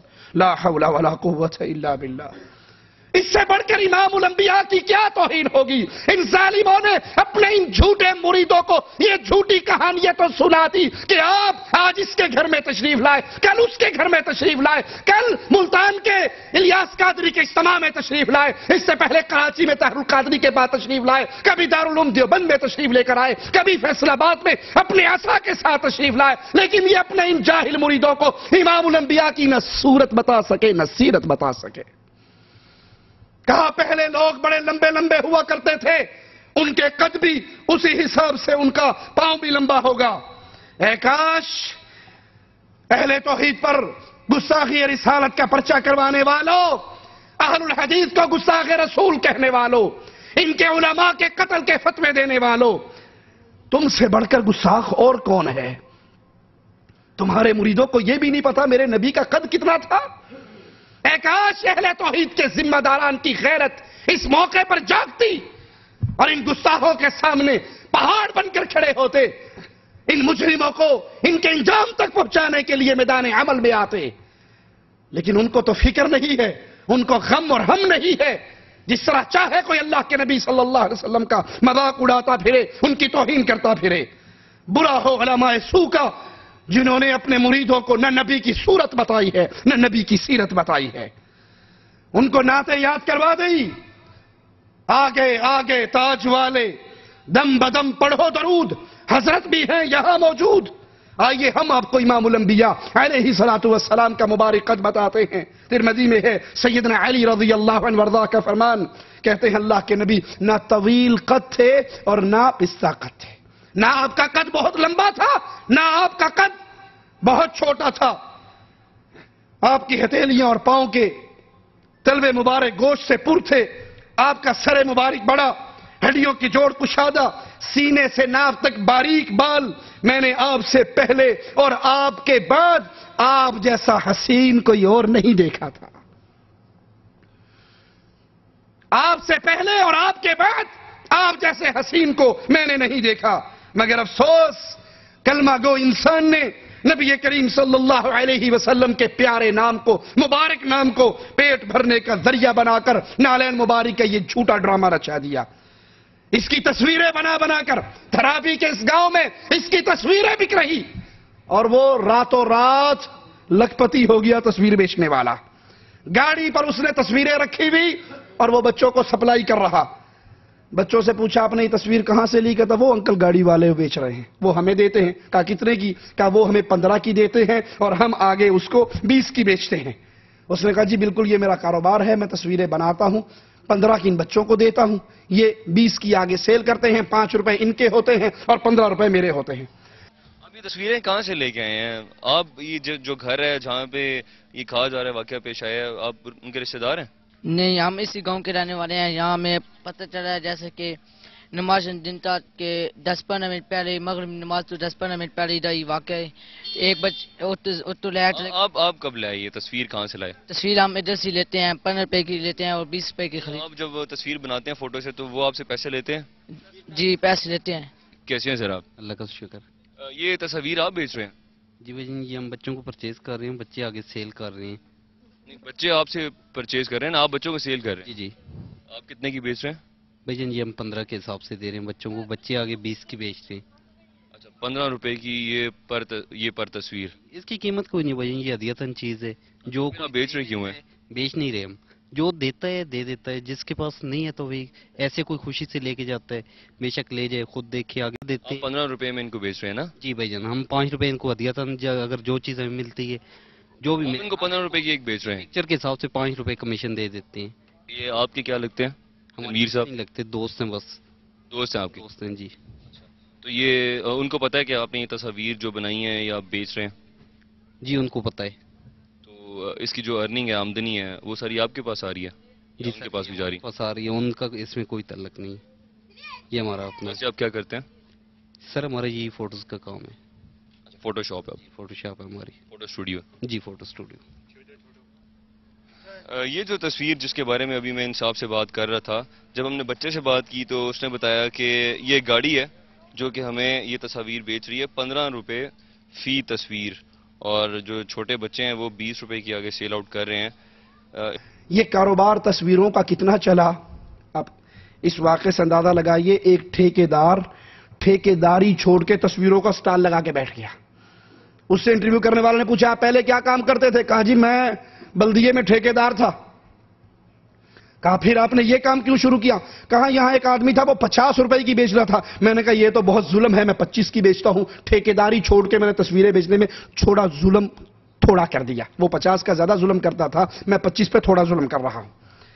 برگرز کے اور یہ تصاویر کے، جیسے کہ ہم نے آپ کو ان صاحب سے بات کروائی تھی جن کے پاس یہ تصاویر موجود ہیں، یہاں پہ بھی یہ بزنس بن گیا ہے 12 ربیع الاول کے بعد سے۔ یہ ہم لوگ اس لیے لے کے آئے سر، چونکہ ایک دکاندار تھا جس نے یہ تصاویر 50 روپے میں سیل شروع کی، اسی دن مجھے پتہ لگا، چونکہ میں کمیٹی میں کام کر رہا تھا اندر، تو میں نے سوچا یار یہ تو بہت ظلم کر رہا ہے، اتنا ہو چلو۔ آپ نے تھوڑا کم ظلم کیا سر، یہ کہ کم از کم آٹا دانہ ہی بنا رہے۔ تو آپ کتنے میں بیچ رہے ہیں ایک تصویر؟ 20 روپے میں دے رہے ہیں ہم۔ فری میں تو نہیں دے رہے؟ نہیں جی، تبرکن تحفے۔ آپ جو ویسے کام کرتے ہیں وہ کیا کام کرتے ہیں؟ سر میں بجلی سینٹری کی ٹھیکیداری کرتا ہوں۔ بجلی اور سینیٹری کی ٹھیکیداری چھوڑ کے آپ اس کام پہ آ گئے؟ بالکل سر، اس پہ آ گیا ہوں۔ اس میں زیادہ پروفٹ ہے؟ سر پروفٹ بھی ہے، لیکن یہ ہے کہ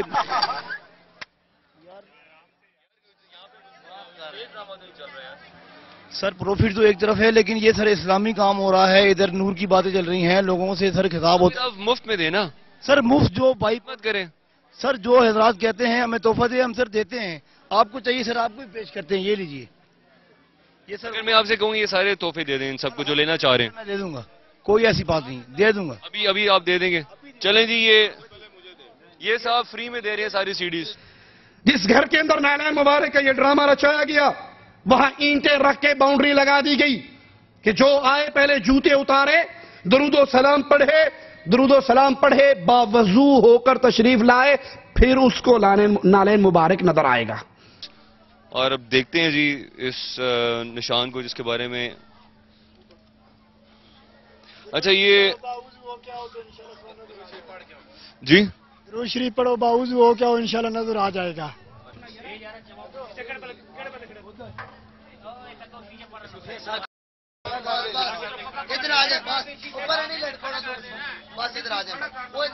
وہ کالے رنگ کی لکیریں دیکھ رہے ہیں، یہ کون سی ہیں؟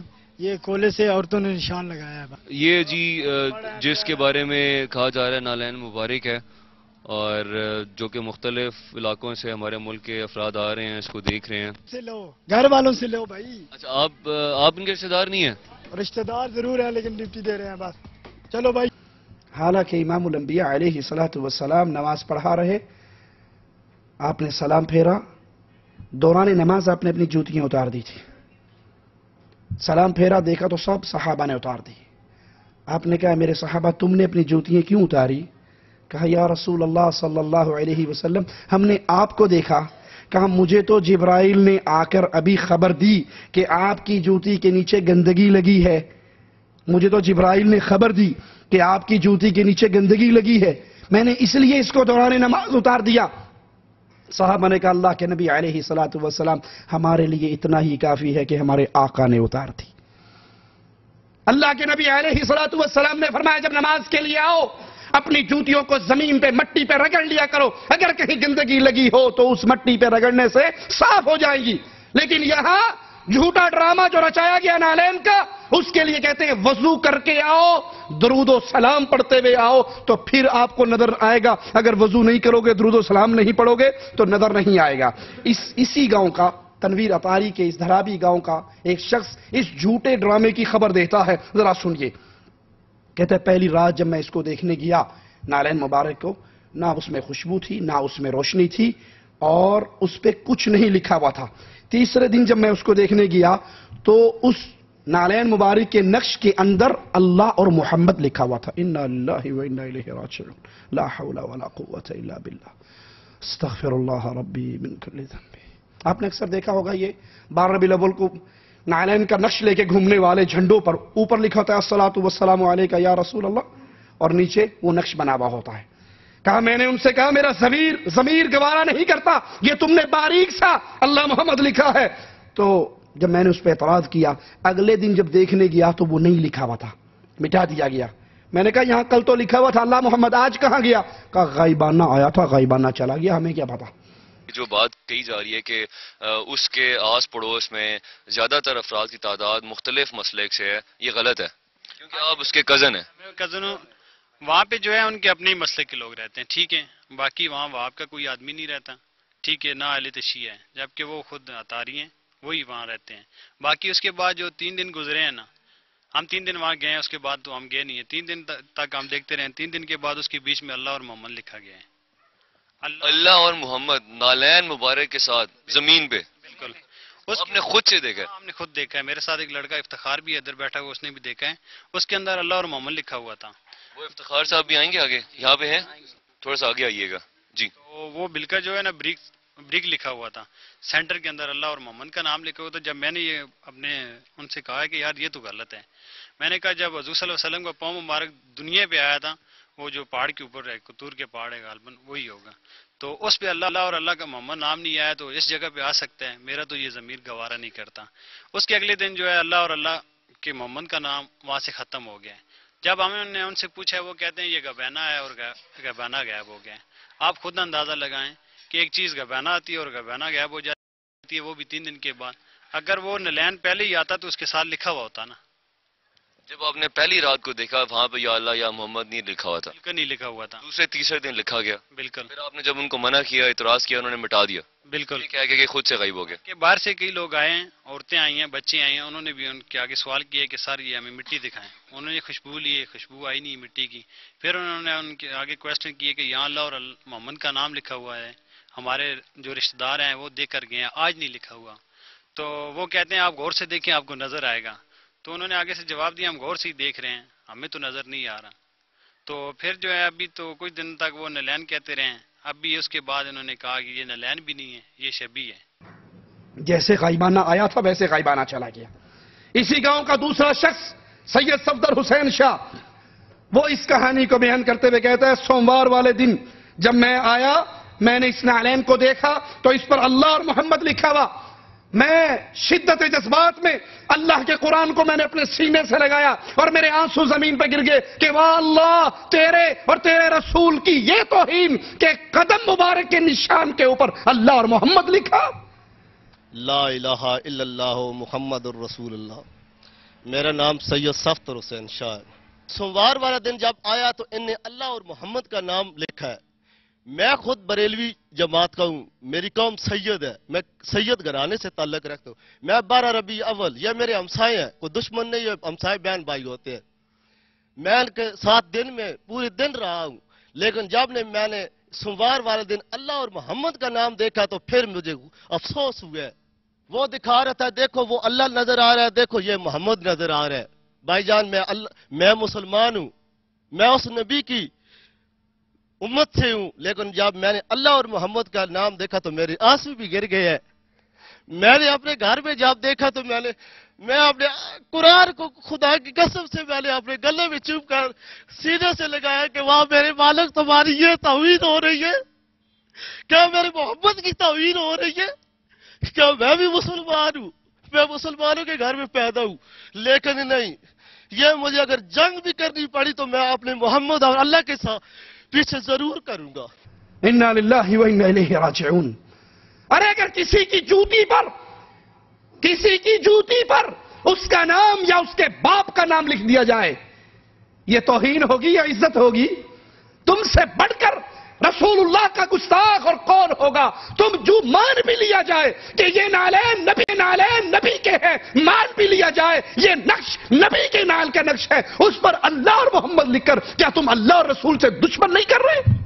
تم سے بڑا اور دشمن کون ہوگا؟ تم سے بڑا گستاخ کون ہوگا؟ نبی کا نام، اللہ کا نام نالین کے اوپر، جوتیوں کے اوپر، صرف اپنی پیٹ کی جہنم کو بھرنے کے لیے. ڈر جاؤ اس دن سے جس دن تمہیں اللہ کے دربار میں کھڑے ہو کر اس جھوٹ کا جواب دینا ہوگا. ڈر جاؤ اس دن کی شدت سے جس کے بارے میں ہمارے آقا امام الانبیاء امام کائنات محمد رسول اللہ صلی اللہ علیہ وسلم فرماتے ہیں انسان اللہ کے سامنے کھڑا ہوگا، رب سوال کرے گا، جب تک آدم کا بیٹا رب کے سوالوں کا جواب نہیں دے گا اس وقت تک اپنے قدم کو ہلا نہیں سکے گا۔ یہ ظالم صرف نہ رسول اللہ کے گستاخ ہیں بلکہ یہ اللہ کے بھی گستاخ ہیں۔ اس جھوٹے واقعے کی پہلی راویہ وہ تنویر عطاری کی والدہ ہے۔ سب سے پہلے تنویر عطاری کی والدہ نے کہا میں نے دیکھا گھر میں لائٹ نہیں تھی، لوڈ شیڈنگ تھی، اچانک نور ہوا، اور اس کی کیفیت اسی تنویر عطاری کا پھوپھی زاد بھائی کیا بیان کرتا ہے کہ جب وہ والدہ نے دیکھا اس وقت والدہ حقہ پی رہی تھی۔ آپ کی جانا ہے جب ہم نے پہلے دن اس سے پوچھا کہ یہ یار کیا ہے تو اس نے بولا میری اہلیہ نے دیکھا تھا۔ تو میں نے اس سے پوچھا آپ کی اہلیہ نے دیکھا ہے تو کیا دیکھا تھا؟ بولتا ہے نہیں انہوں نے بھی ماں سے پوچھا تھا اور ماں میری چلم جو ہے نا پی رہی تھی وہ۔ میں نے بولا نشے کی حالت میں آپ کو یہ سب کچھ دکھائی دی ہے؟ بولتے ہیں ہاں۔ میں نے بولا یار ہم تو پھر ہمارے بس کی تو بات نہیں ہے۔ آپ کا نام کیا؟ میرا نام ملک اصغر ہے جی۔ اصغر صاحب آپ نے جب اسے یہ پوچھا تو اس نے کہا کہ میری اہلیہ نے دیکھا ہے۔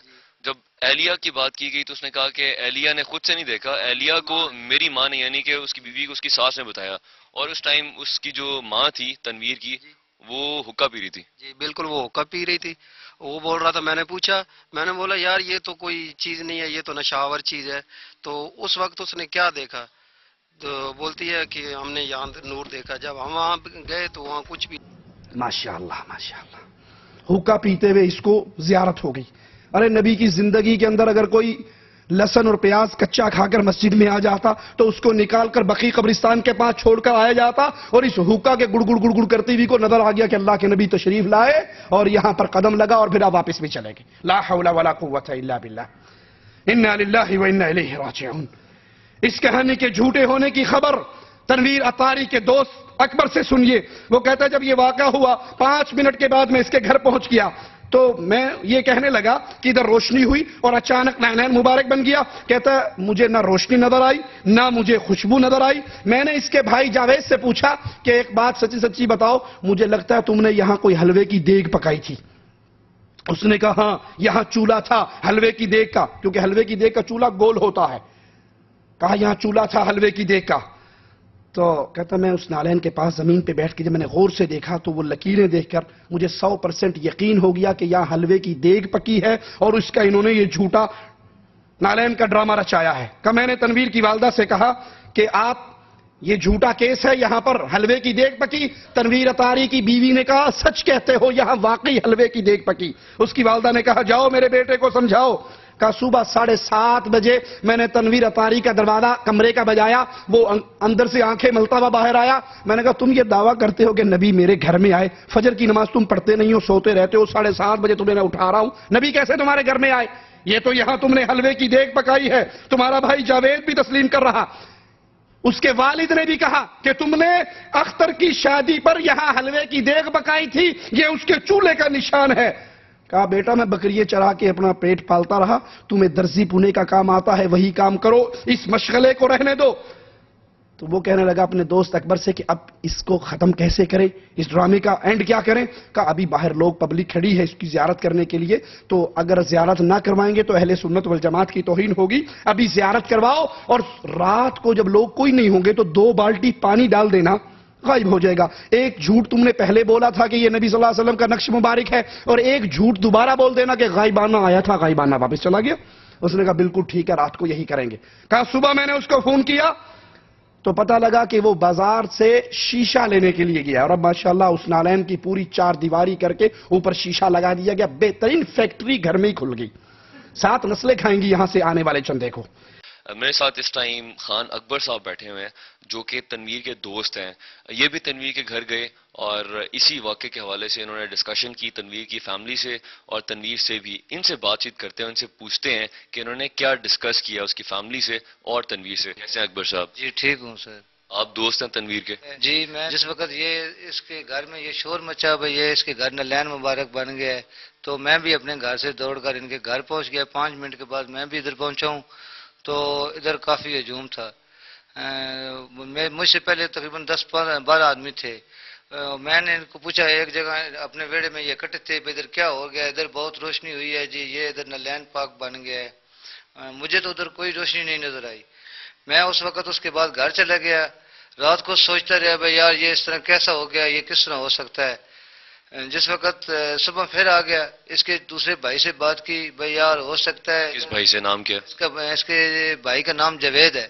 میں نے اس سے بات کی، بھائی یار ادھر کہیں آپ نے کوئی کسی آدمی کی شادی کے اوپر چولہے کے لیے وہ حلوہ پکایا ہو، کیونکہ ہم جو دیگ پکاتے ہیں نا وہ اس کا چولہا زمین کے اوپر رکھتے ہیں، جو جس پہ روٹی پکاتے ہیں وہ چورس ہوتا ہے، جو حلوے کے کڑا کا ہوتا ہے وہ اس طرح گول ہوتا ہے. اس نے بتایا، وہ اردو میں اس نے مجھے بتایا وہ کہیں ادھر آس پاس وہ چولہا تھا. مجھے تھوڑا شک پڑ گیا. شام کو میں نے اس کی والدہ سے بات کی، اس کی والدہ نے بتایا نہیں ادھر چولہا نہیں ہے. میں رات کو پھر چلا گیا، ادھر ہی لوگوں کے ساتھ اس طرح باتیں شاتیں مذاقیں ہوتی نہیں، میری کم علم کی وجہ سے مجھے کچھ پتہ بھی نہیں تھا. صبح پھر میں ان کے گھر چلا گیا. صبح میں اس نلین پاک کے پاس بیٹھ گیا. جس وقت بیٹھ گیا ہوں تو میں نے اس کی طرف وہ دیکھی ہیں لکیریں، تو مجھے شک بن گیا بھائی ادھر واقعی وہ کڑھائی کا چولہا بنا ہوا ہے. میں ان کے کچن میں چلا گیا، کیونکہ میں صبح گھر سے ناشتہ بھی نہیں میں نے کیا. ان کے گھر سے ہی میں نے، وہ میری بھی سسٹر ہے، میں نے اس سے پوچھا چائے بنائی ہے؟ اس نے بولا میں نے چائے بنائی ہے. میں نے بولا مجھے بھی چائے دو. اس نے ادھر چائے ڈالی، میں بھی اس کے پاس ہی ادھر بیٹھ گیا. ادھر اس کی والدہ بھی موجود تھی، یہ تنویر اطاری کی جو والدہ ہے وہ بھی موجود تھی. میں نے ان سے بات کی، پھوپھی یہ مجھے پورا میرا 100/100 جو اندازہ ہے نا 6ویں حصے سے یہ کام کر رہی ہے. ادھر کہیں چولہا ہے کسی کی شادی پر، چاہے آپ نے بیٹے کی شادی ہے یا کسی گواڑ اڑوس پڑوس کی.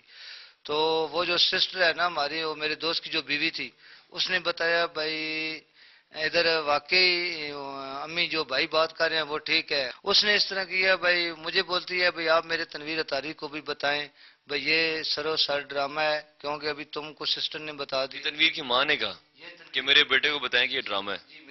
جی بھائی میرے بیٹے کو بتائیں بھئی یہ سرو سر ڈرامہ ہے، کیونکہ ابھی تم کو سسٹر نے بتا دی. تنویر کی ماں نے کہا کہ میرے بیٹے کو بتائیں کہ یہ ڈرامہ ہے. جی بھائی میرے بیٹے کو بتائیں. میں کہ نہیں، وہ میرے دل کو ایمان کو ویسے بھی تیش پہنچی، تو میں ادھر سے غصے سے اٹھا. میں کہ نہیں میں نہیں بتاتا، یہ اپنے گھر کا معاملہ آپ خود بتائیں. لیکن پھر دوبارہ اس کی والدہ نے مجھے کہا بھئی اس طرح کریں، تنویر اطاری کے ابو کو بھی ساتھ لے جائیں، وہ بھی اتنے میں اندر آ گئے چائے پینے کے لیے. ان کی والدہ نے کہا حاجی صاحب آپ ادھر سے چائے لیں، ادھر جا کے تنویر کو جگائیں. پہلے تو میں نے تنویر کا دروازہ کھڑکایا، 7:30 کا ٹائم تھا.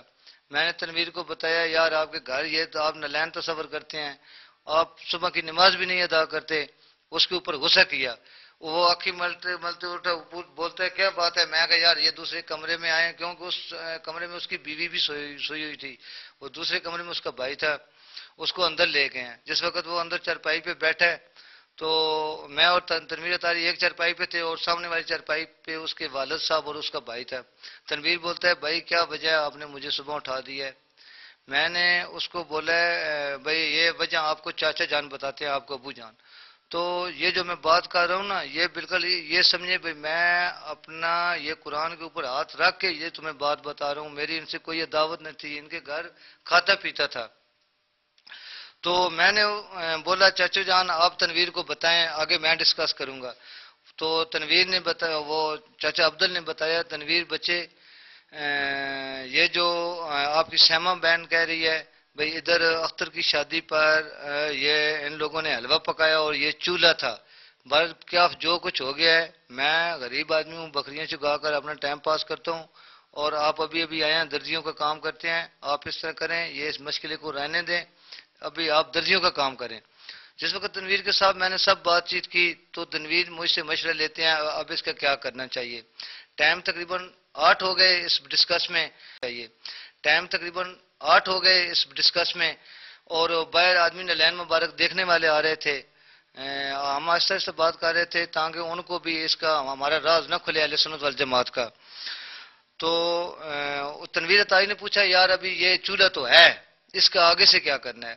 یہ تنویر اطاری نے مان لیا کہ یہاں پہ چولہا تھا اور آپ سے پوچھا کہ اب اس کا حل کیا کیا جائے. اس نے مجھ سے پوچھا اس کا کیا حل ہے.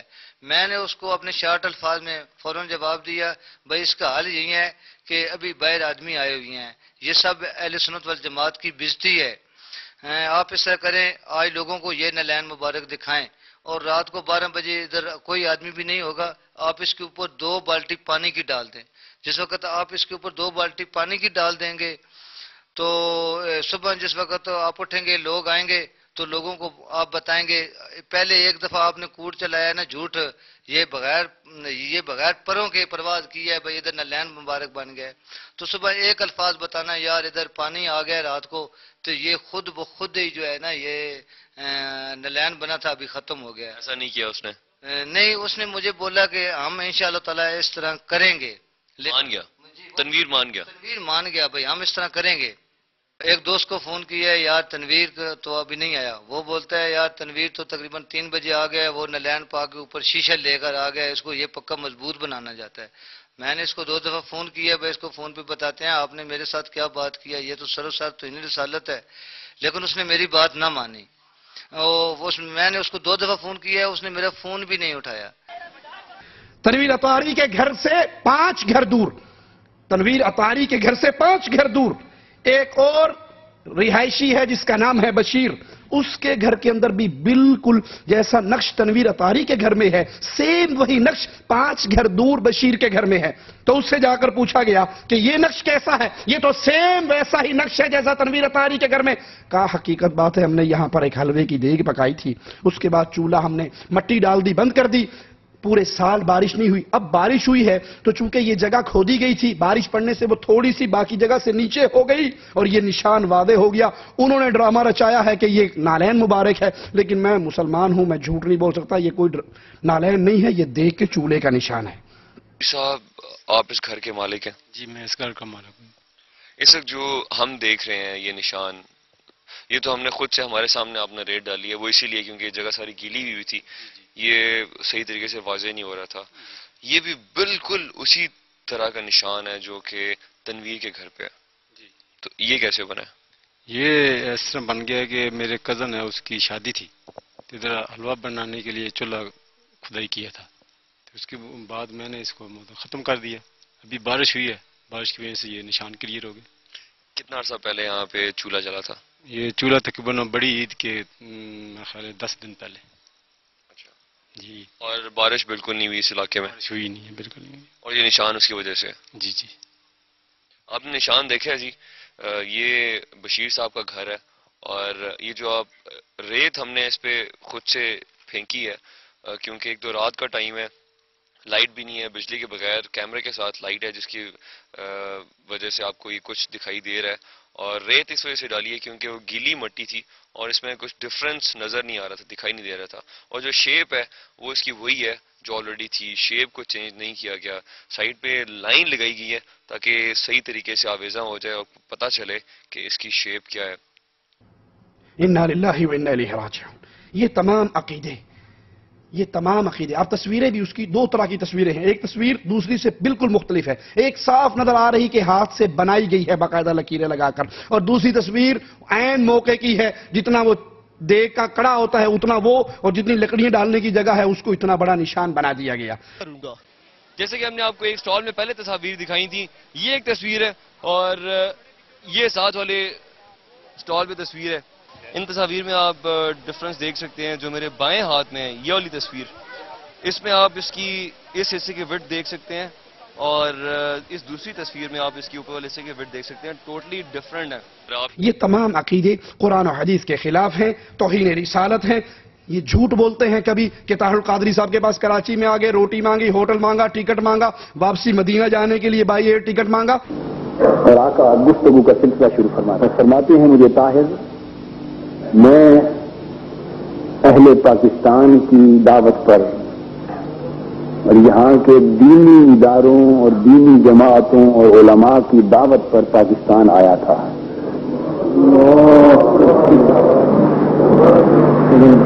فرماتے ہیں اہل پاکستان نے مجھے پاکستان آنے کی دعوت دی تھی. یہاں کے دینی ادارے, دینی جماعتیں اور علماء, انہوں نے مجھے دعوت دی تھی, ان کی دعوت پر میں یہاں آیا تھا. اور مجھے بلا کر دعوت دے کر انہوں نے میری قدر نہیں کی، میری میزبانی نہیں کی، اور میں اب اہل پاکستان سے ناراض ہو کر واپس مدینہ جا رہا ہوں۔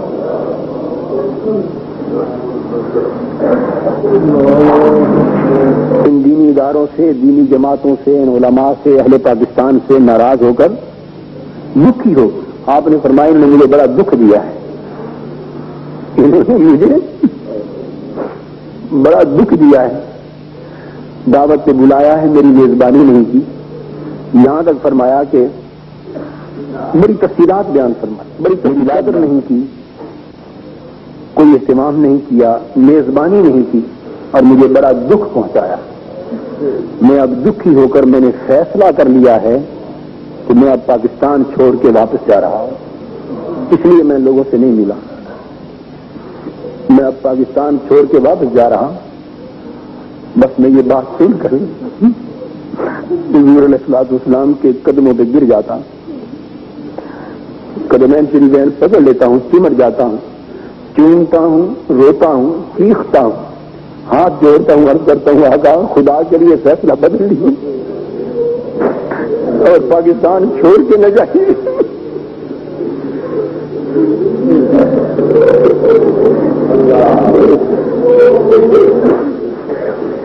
پاکستان چھوڑ کے نہ جائیے، نظر ثانی فرمائیے فیصلے کو۔ آقا فرماتے ہیں نہیں، تمہیں معلوم نہیں طاہر، انہوں نے مجھے بڑا دکھ دیا ہے،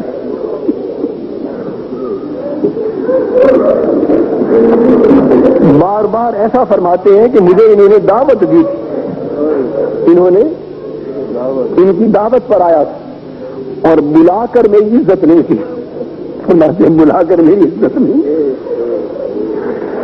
اور بڑا دکھ دیا ہے، اور میں نے اب فیصلہ کر لیا ہے کہ اب میں پاکستان چھوڑ کے واپس چلا جاؤں۔ بس میں روتا جا رہا ہوں اور التجائیں کر رہا ہوں، رو رو کر آقا کرم کیجیے، پاکستان چھوڑ کے واپس نہ جائیے، مجھے حکم فرمائے کہ کیا کوئی صورت ہو سکتی ہے حضور آپ کے یہاں رہ جانے کی؟ میں پوچھتا ہوں، بار بار فرماتے ہیں نہیں، میں اب واپس جانے کا فیصلہ کر چکا ہوں، مجھے بڑا دکھ دیا انہوں نے، یہ اصرار کے ساتھ فرما رہے ہیں اور میں روتا جا رہا ہوں، قدم میں نے پکڑے ہوئے ہیں، کرتا ہوں حضور نہیں جانے دیں گے، حضور نہیں جانے دیں گے، حضور آپ کرم فرمائیں، نظر ثانی فرما دیں۔ بڑی دیر رونے التجا کرنے کے بعد آقا کی طبیعت مقدسہ میں کچھ پیار آتا ہے، شفقت آتی، غصہ مبارک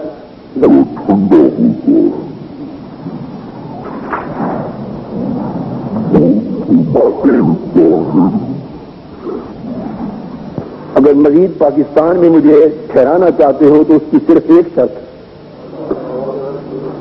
مجھے اب پاکستان میں مزید ٹھہرانا چاہتے ہو تو صرف ایک شرط، تم اس شرط کے پورا کرنے کا وعدہ کر لو، میں وعدہ کرتا ہوں۔ میں نے عرض کیا حضور فرمائے تو صحیح وہ شرط کیا ہے؟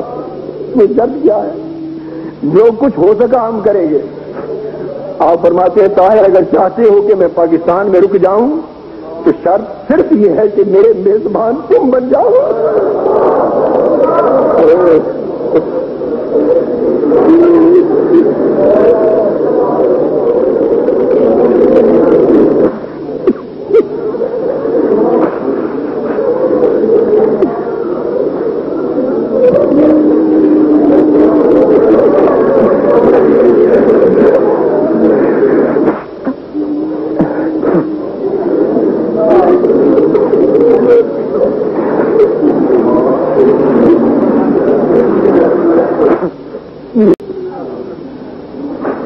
رکتا ہوں یہاں، میں عرض کرتا ہوں آقا مجھے انکار نہیں، بڑی عادت ہے پر میں اس قابل کا، میں تو بڑا کمزور اور ناتواں آدمی ہوں، حضور میں میزبانی کیسے کر سکوں؟ مجھ سے کیسے میزبانی ہوگی؟ فرماتے ہیں بس شرط ایک ہے، تم مجھ سے وعدہ کر لو مجھے وعدہ کر لو میری میزبانی کا، تو تنہا تم وعدہ کر لو، پھر میں رکنے کا وعدہ کر لیتا ہوں۔ میں رو رو کے ہاتھ جوڑتا ہوں اور کرتا ہوں حضور میں نے آپ سے وعدہ کر لیا، میں میزبان بنتا ہوں حضور کا۔ فرماتے ہیں طاہر تو نے وعدہ کیا تو میں بھی وعدہ کرتا ہوں کہ رک جاتا ہوں۔ اور فرمایا کہ میں مزید 7 دن اپنا قیام پاکستان میں تمہارے کہنے پہ روک کر لیتا ہوں، 7 دن مزید رہوں گا یہاں۔ کتنا؟ فرمایا 7 دن مزید یہاں رہنے کا وعدہ کر لیتا ہوں۔ اب میں کچھ نہیں کہہ سکتا کہ 7 دنوں سے مراد کیا ہے، وہ کتنی مدت ہے یہ وہی جانتے ہیں، اس کی تفصیل معلوم نہیں ہے مجھے کہ 7 دنوں سے مراد کتنی مدت ہے۔ فرمایا 7 دن میں رکتا ہوں تمہاری میزبانی میں۔ میں نے کہا حضور مجھے منظور ہے، پر یہ کیسے ہوگا سب کچھ؟ فرمایا تم عہد کر لو، بس سب انتظام ہو جائے گا، سب انتظام ہو جائے گا۔ یہ جھوٹ بولتے ہیں کہ ہمارے دارالعلوم دیوبند میں اللہ کے نبی آئے، مولوی قاسم نانوتوی سے سارا حساب و کتاب چیک کیا۔ میں اللہ کا واسطہ دے کر کہتا ہوں ان مولویوں سے پوچھو اگر رسول اللہ صلی اللہ علیہ وسلم اس طرح دنیا پہ تشریف لا سکتے، جنت سے اس طرح دنیا پہ آنے کا آپ کو اختیار ہوتا، تو جب اللہ کے نبی صلی اللہ علیہ وسلم کی وفات پر صحابہ کا پہلا اختلاف ہوا تھا، سیدنا عمر نے تلوار نکال کر کہا تھا، جس نے کہا نبی فوت ہو گئے میں اس کو قتل کر دوں گا، اس وقت اللہ کے نبی صلی اللہ علیہ وسلم نے آ کر اس اختلاف کو ختم کیوں نہیں کروایا؟ جب سیدنا عمر شہید ہوئے، یہ سیدنا عمر نماز پڑھا رہے، قریب ہی آپ کی قبر مبارک ہے، اللہ کے نبی صلی اللہ علیہ وسلم باہر تشریف کیوں نہیں لائے؟ قاسم نانوتوی پہ چندہ کھانے کا اگر کسی نے الزام لگایا تو یہ ڈرامہ رچا لیا کہ مجھے کیا کہتے ہو، میرا تو اللہ کے نبی نے آ کے ایک ایک پائی کا حساب چیک کر کے مجھے سچا ثابت کر دیا ہے۔ ارے یہ قبر رسول صلی اللہ علیہ وسلم، یہ حجرہ عائشہ رضی اللہ تعالی عنہا، اور یہ نبی کی مسجد میں سیدنا فاروق اعظم نماز پڑھا رہے، اس وقت اللہ کے نبی صلی اللہ علیہ وسلم باہر کیوں نہ آئے؟ سیدنا عثمان اپنے گھر میں قید ہیں، پیاسے ہیں، حسنین کریمین پانی لے کر جا رہے ہیں، دروازوں پر پہرے دے رہے ہیں، ابو ہریرہ رضی اللہ عنہ وارضا آ کر آپ سے اجازت مانگ رہے ہیں ان بلوائیوں کو مارنے کی، اس وقت اللہ کے نبی صلی اللہ علیہ وسلم باہر تشریف کیوں نہیں لے کر آئے؟ سیدہ فاطمہ رضی اللہ تعالی عنہا وفات رسول کے بعد 6 مہینے زندہ رہی، آپ کی جدائی کے غم میں کسی نے ان کو مسکراتے ہوئے نہیں دیکھا، نبی کیوں باہر تشریف نہ لائے؟ سیدنا علی شہید ہوئے، اللہ کے نبی کیوں تشریف نہ لائے؟ سیدنا عائشہ، سیدنا معاویہ رضی اللہ عنہما کی فوجیں آمنے سامنے ہوئی، نبی صلی اللہ علیہ وسلم تشریف کیوں نہ لائے؟ سیدنا علی، سیدنا معاویہ کے درمیان جنگیں ہوئی، ہزاروں مسلمان شہید ہوئے، رسول اللہ صلی اللہ علیہ وسلم کیوں تشریف نہ لائے؟ سیدنا حسن، سیدنا حسین شہید کیے گئے، اللہ کے نبی صلی اللہ علیہ وسلم تشریف کیوں نہ لائے؟ آج تو بدعقیدگی کی یہ حالت ہے، بدعقیدگی کی یہ کیفیت ہے، جو مولوی چاہتا ہے اپنے مریدوں کو حالت بیداری میں اللہ کے نبی صلی اللہ علیہ وسلم کی زیارت کروانے کا اعلان کرتا ہے۔ یہی اشرف السوانح ہمارے ہاتھ میں ہے، اس کا صفحہ نمبر 129 ہے، 129 پر لکھتے ہیں کہ کانپور کے اندر ایک مولوی صاحب تھے بہت بڑے، اور اس مولوی صاحب کی حالت کیا تھی؟ کانپور میں ایک بہت مشہور بزرگ گزرے ہیں حضرت شاہ غلام رسول صاحب، جن کا لقب رسول نما تھا، وہ اپنے تصرف سے حضرت رسول صلی اللہ علیہ وسلم کی بیداری کے اندر زیارت کروا دیا کرتے تھے، خواب میں نہیں، بیداری کے اندر۔ کوئی کہتا میں نے نبی کو دیکھنا ہے، کہتے نبی بیٹھو بھی دکھاتا ہوں، اور اپنے تصرف سے فوراً دکھاتا کہ دیکھو وہ رسول اللہ صلی اللہ علیہ وسلم تشریف فرما ہے۔ انا للہ و انا الیہ راجعون۔ ایک مولوی صاحب کہتے ہیں اپنے مرید کہتا ہے پیر کو، پیر جی اللہ کی زیارت کرنے کا جی چاہتا ہے۔ اس نے کہا آج رات فرض پڑے بغیر سو جانا۔ اس نے کہا یہ تو بڑے کفر کی بات ہے، فرض چھوڑ کے سو جاؤں۔ اس نے فرض پڑھ لیے، سنتے چھوڑ کے سو گیا۔ رات خواب میں اللہ کے رسول صلی اللہ علیہ وسلم کی زیارت ہوئی، آپ نے کہا تو نے میری سنتے کیوں چھوڑی ہیں؟ اس نے کہا اچھا۔ صبح اس نے پیر صاحب کو بتایا کہ پیر صاحب آدھے نسخے پہ عمل کیا تھا، فرض نہیں چھوڑے تھے، سنتے چھوڑی تھی، سنتے چھوڑی تھی۔ تذکرہ غوثیہ غوث علی شاہ قلندر قادری کی کتاب کے اندر یہ قصہ ہے۔ کہا بے وقوف، تو نے سنتے چھوڑی تو نبی کی زیارت ہوگی، اگر فرض چھوڑ دیتا تو خود اللہ کی زیارت ہوتی کہ میں تیرا کی بگاڑیا، میرے فرض کیوں چھڑ گئی؟ لا حول ولا قوت الا باللہ۔ مولانا طارق جمیل صاحب بھی ایسا ہی ایک من گھڑت واقعہ بیان کرتے ہیں، سنیے. کہتے ہیں ایک بدو قبر رسول صلی اللہ علیہ وسلم پر آیا اور کہا السلام علیکہ یا رسول اللہ صلی اللہ علیہ وسلم. پھر کہا آپ کے رب نے کہا ہے وَلَوْ أَنَّهُمْ إِذْ ظَلَمُوا أَنفُسَهُمْ جَاءُوكَ فَاسْتَغْفَرُوا اللَّهَ وَاسْتَغْفَرَ لَهُمُ الرَّسُولُ لَوَجَدُوا اللَّهَ تَوَّابًا رَحِيمًا. کہ اگر آیت کا معنی ہے اگر یہ گناہ کر لیں، ظلم کر لیں اپنی جانوں پر، پھر آپ کے پاس آئیں، آپ ان کے لیے اللہ سے معافی مانگے اور یہ بھی معافی مانگے تو پھر اللہ ان کو معاف کر دے گا. کہا ہے اللہ کے نبی میں آپ کے پاس آیا ہوں، اپنے گناہوں کو مانتا ہوں اور معافی مانگتا ہوں، آپ کو اللہ کے دربار میں سفارشی بناتا ہوں، آپ کا رب میری بخشش کر دے. پھر رونے لگا، 4 اشعار پڑھے، آنسو پوچھتا ہوا چلا گیا. ایک شخص وہاں قبر پہ بیٹھا ہوا کچھ پڑھ رہا تھا، اس کو اچانک اونگ آئی، اچانک نیند آئی اور اس کی نیند میں خواب میں رسول اللہ صلی اللہ علیہ وسلم کی زیارت ہوئی. کہا اٹھو اس بدو کو بتاؤ تیری فریاد پہنچ بھی گئی ہے، تیری بخشش ہو بھی گئی ہے. ایک بدو آتا ہے، آپ دنیا سے جا چکے ہیں، عاتبی رحمت اللہ علیہ قبر پر بیٹھے کچھ پڑھ رہے ہیں. وہ بدو اونٹنی کو بٹھاتا ہے اور قبر پہ آ کے کہتا ہے السلام علیکہ یا رسول اللہ، سلام پیش کرتا ہے. پھر کہتا ہے یا رسول اللہ آپ کے رب نے کہا ہے وَلَوْ أَنَّهُمْ إِذْ ظَلَمُوا أَنفُسَهُمْ جَاءُوكَ فَاسْتَغْفَرُوا اللَّهَ وَاسْتَغْفَرَ لَهُمُ الرَّسُولُ لَوَجَدُوا اللَّهَ تَوَّابًا رَحِيمًا.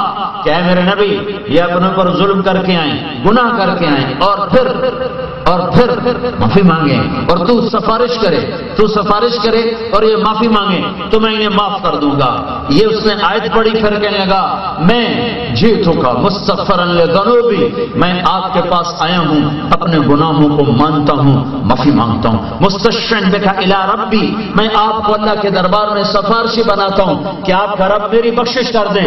اور پھر وہ رونے لگا اور اس نے یہ 4 شعر پڑھے جس کا میں نے آپ کو پڑھ کے سنائے کہ اے وہ ذات جس کے قبر میں جانے سے اندر بھی پاک ہو گیا، باہر بھی پاک ہو گیا، اندر بھی خوشبو اور اوپر بھی خوشبو، پہاڑ بھی مہک اٹھے اور وادیاں بھی مہک گئیں، زمین کا تحت بھی اور فوق ہر طرف خوشبو پھیلی. میری جان قربان اس قبر پر جس میں آپ آرام کر رہے ہیں، آپ کے ساتھ آپ کا جود و کرم اسی طرح ہے جیسے دنیا میں تھا. میں آپ کے طفیل پل صراط پار کروں گا، اس کے بغیر نہیں کر سکتا. ہاں میں ابو بکر عمر کو بھی نہیں بھول سکتا. آپ پر اور ابو بکر پر اور عمر پر جب تک قلم کار کا قلم چلتا رہے میرا سلام آپ کو پہنچتا رہے. یہ اشعار کہے اور آنسو پوچھتا ہوا اونٹنے کو چل دیا. ابھی وہ اونٹنی پہ بیٹھ رہا ہے کہ عاتبی پر ایک دم نیند آئی، ایک دم اونگ آئی. فوراً اللہ کے نبی کے خواب میں زیارت ہوئی کہ عاتبی اٹھو اور اس بدو سے کہہ دو تیری فریاد پہنچ گئی اور تیری بخشش ہو گئی. تو اس خطے کا تو کوئی مقابلہ نہیں ہے. انا للہ و انا الیہ راجعون. اللہ کے بندو سوچو اگر یہ طریقہ ملاقات رسول کا ہوتا، بیداری کے اندر ملاقاتیں ہوتی یا قبر رسول پہ آ کر رونے سے، دعائیں کرنے سے، سوال کرنے سے اللہ کے نبی سے بات ہو جاتی، درخواستیں قبول ہو جاتی، تو پھر بتاؤ صحابہ کرام نے اس طریقے کو کیوں نہیں اپنایا؟ جب سیدنا علی کہہ رہے تھے سیدنا معاویہ کو پہلے میری بیعت کرو، سیدنا معاویہ کہہ رہے تھے پہلے عثمان کے قاتلوں کو ان سے انتقام لو، تو اللہ کے نبی صلی اللہ علیہ وسلم کی قبر پہ دونوں نے آ کے اپنی درخواست پیش کیوں نہیں کر دی کہ اللہ کے نبی میں یہ کہہ رہا ہوں، یہ کہہ رہا، حق کیا ہے آپ فیصلہ فرما دیجئے. انا للہ و انا الیہ راجعون. جب ہم مولانا طارق جمیل صاحب کے ان جھوٹے بیان کردہ قصوں کو بیان کرتے ہیں تو کچھ لوگوں کو تکلیف ہوتی ہے. حقیقت یہ ہے علماء دیوبند کے مفتی زر ولی خان صاحب مجبور ہو گئے یہ بات تسلیم کرنے پر کہ مولانا طارق جمیل من گھڑت قصے بیان کرتے ہیں. ایک قصہ مولانا زر ولی خان نے جو طارق جمیل صاحب سے سنا وہ خود اپنی CD میں بیان کرتے ہیں کہ طارق جمیل صاحب نے فرمایا سیدنا عثمان کے اونٹوں کا قافلہ آیا اور آپ نے مدینے کے اندر سارے صدقہ کر دیے. کہا ادھر تو صدقہ ہوا. رات کو عبداللہ ابن عباس نے خواب دیکھا اللہ کے نبی صلی اللہ علیہ وسلم گھوڑے پر بیٹھے کہیں جا رہے ہیں. انہوں نے کہا اللہ کے نبی آپ سے بات کرنی ہے. آپ کہاں جا رہے ہیں؟ کہا عثمان نے صدقہ کیا ہے اونٹوں کو اور اللہ نے اس کی اس عمل کے بدلے میں جنت کی حور سے شادی کی ہے اور آج اس کا ولیمہ ہے. سارے انبیاء ولیمہ کھانے جا رہے ہیں، میں بھی ولیمہ کھانے جا رہا ہوں. عثمان کی تجارت ہو گئی اور رات کو عبداللہ بن عباس کو خواب کیا ہوا ہے کہ اللہ کا نبی سفید گھوڑے پہ سوار سب پوشاک انہوں نے لگام پکڑ. یا رسول آپ کہاں جا رہے ہیں؟ آپ سے ملنے کو جی جا رہا ہے. کہ آج تو فارغ نہیں، آج عثمان نے اللہ کے نام پہ صدقہ دیا، اس کے بدلے میں اللہ نے جنت کی حور سے نکاح کیا اور پھر اس کا ولیمہ قائم کیا ہے۔ آج سارے نبی عثمان کا ولیمہ کھانے جا رہے ہیں۔ کہا یہ جھوٹے من گھڑت قصے ہیں، علماء حق کو ایسا نہیں کرنا چاہیے۔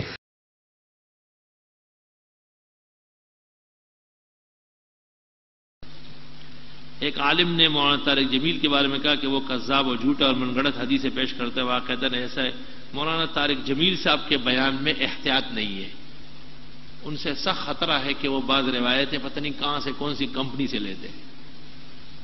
اس دن ایک روایت میں سن رہا تھا کہ رسول اللہ صلی اللہ علیہ وسلم نے فرمایا کہ ملائک نے آ کے مجھے بتایا کہ حضرت عثمان کا ولیمہ ہوا ہے، میں اس میں شرکت کے لیے جا رہا ہوں۔ اس قسم کی روایتیں علماء حق سناتے ہیں، اس کے سر پیر نہ ہو۔ انا للہ و انا الیہ راجعون۔ تو لوگوں، حق کیا ہے؟ جو فوت ہو کر اللہ کی جنتوں میں چلے گئے وہ اللہ کے مہمان ہیں، وہ اللہ کی جنتوں میں ہیں، وہ اس دنیا سے ان کا رشتہ ختم ہو چکا ہے، اس دنیا سے ان کا رشتہ ٹوٹ چکا ہے۔ نہ اولیاء اللہ، نہ انبیاء کرام اس دنیا میں آتے ہیں، نہ صحابہ کرام کا یہ منہج ہے کہ اپنے کسی مسئلے میں قبر نبی پر کھڑے ہو کر انہوں نے مشورہ کیا ہو، آپ سے باتیں کی ہو، بلکہ اس دنیا سے ان کا تعلق ٹوٹ کر گستاخی سے بچائے، اولیاء اللہ کی گستاخی سے بچائے، اور محبت رسول، محبت اولیاء کی شکل میں ان کی جھوٹے چولے کے نیچے جو توحید کے اوپر وار ہو رہے ہیں، اللہ ہمیں اس سے بھی محفوظ فرمائے۔ حق کہنے، سننے، عمل کرنے، پھر اس پیغام کو آگے پہنچانے کی توفیق عطا فرمائے۔ اقول قولی ھذا واستغفر اللہ لی ولکم ولسائر المسلمین فاستغفروہ انہ ھو الغفور الرحیم۔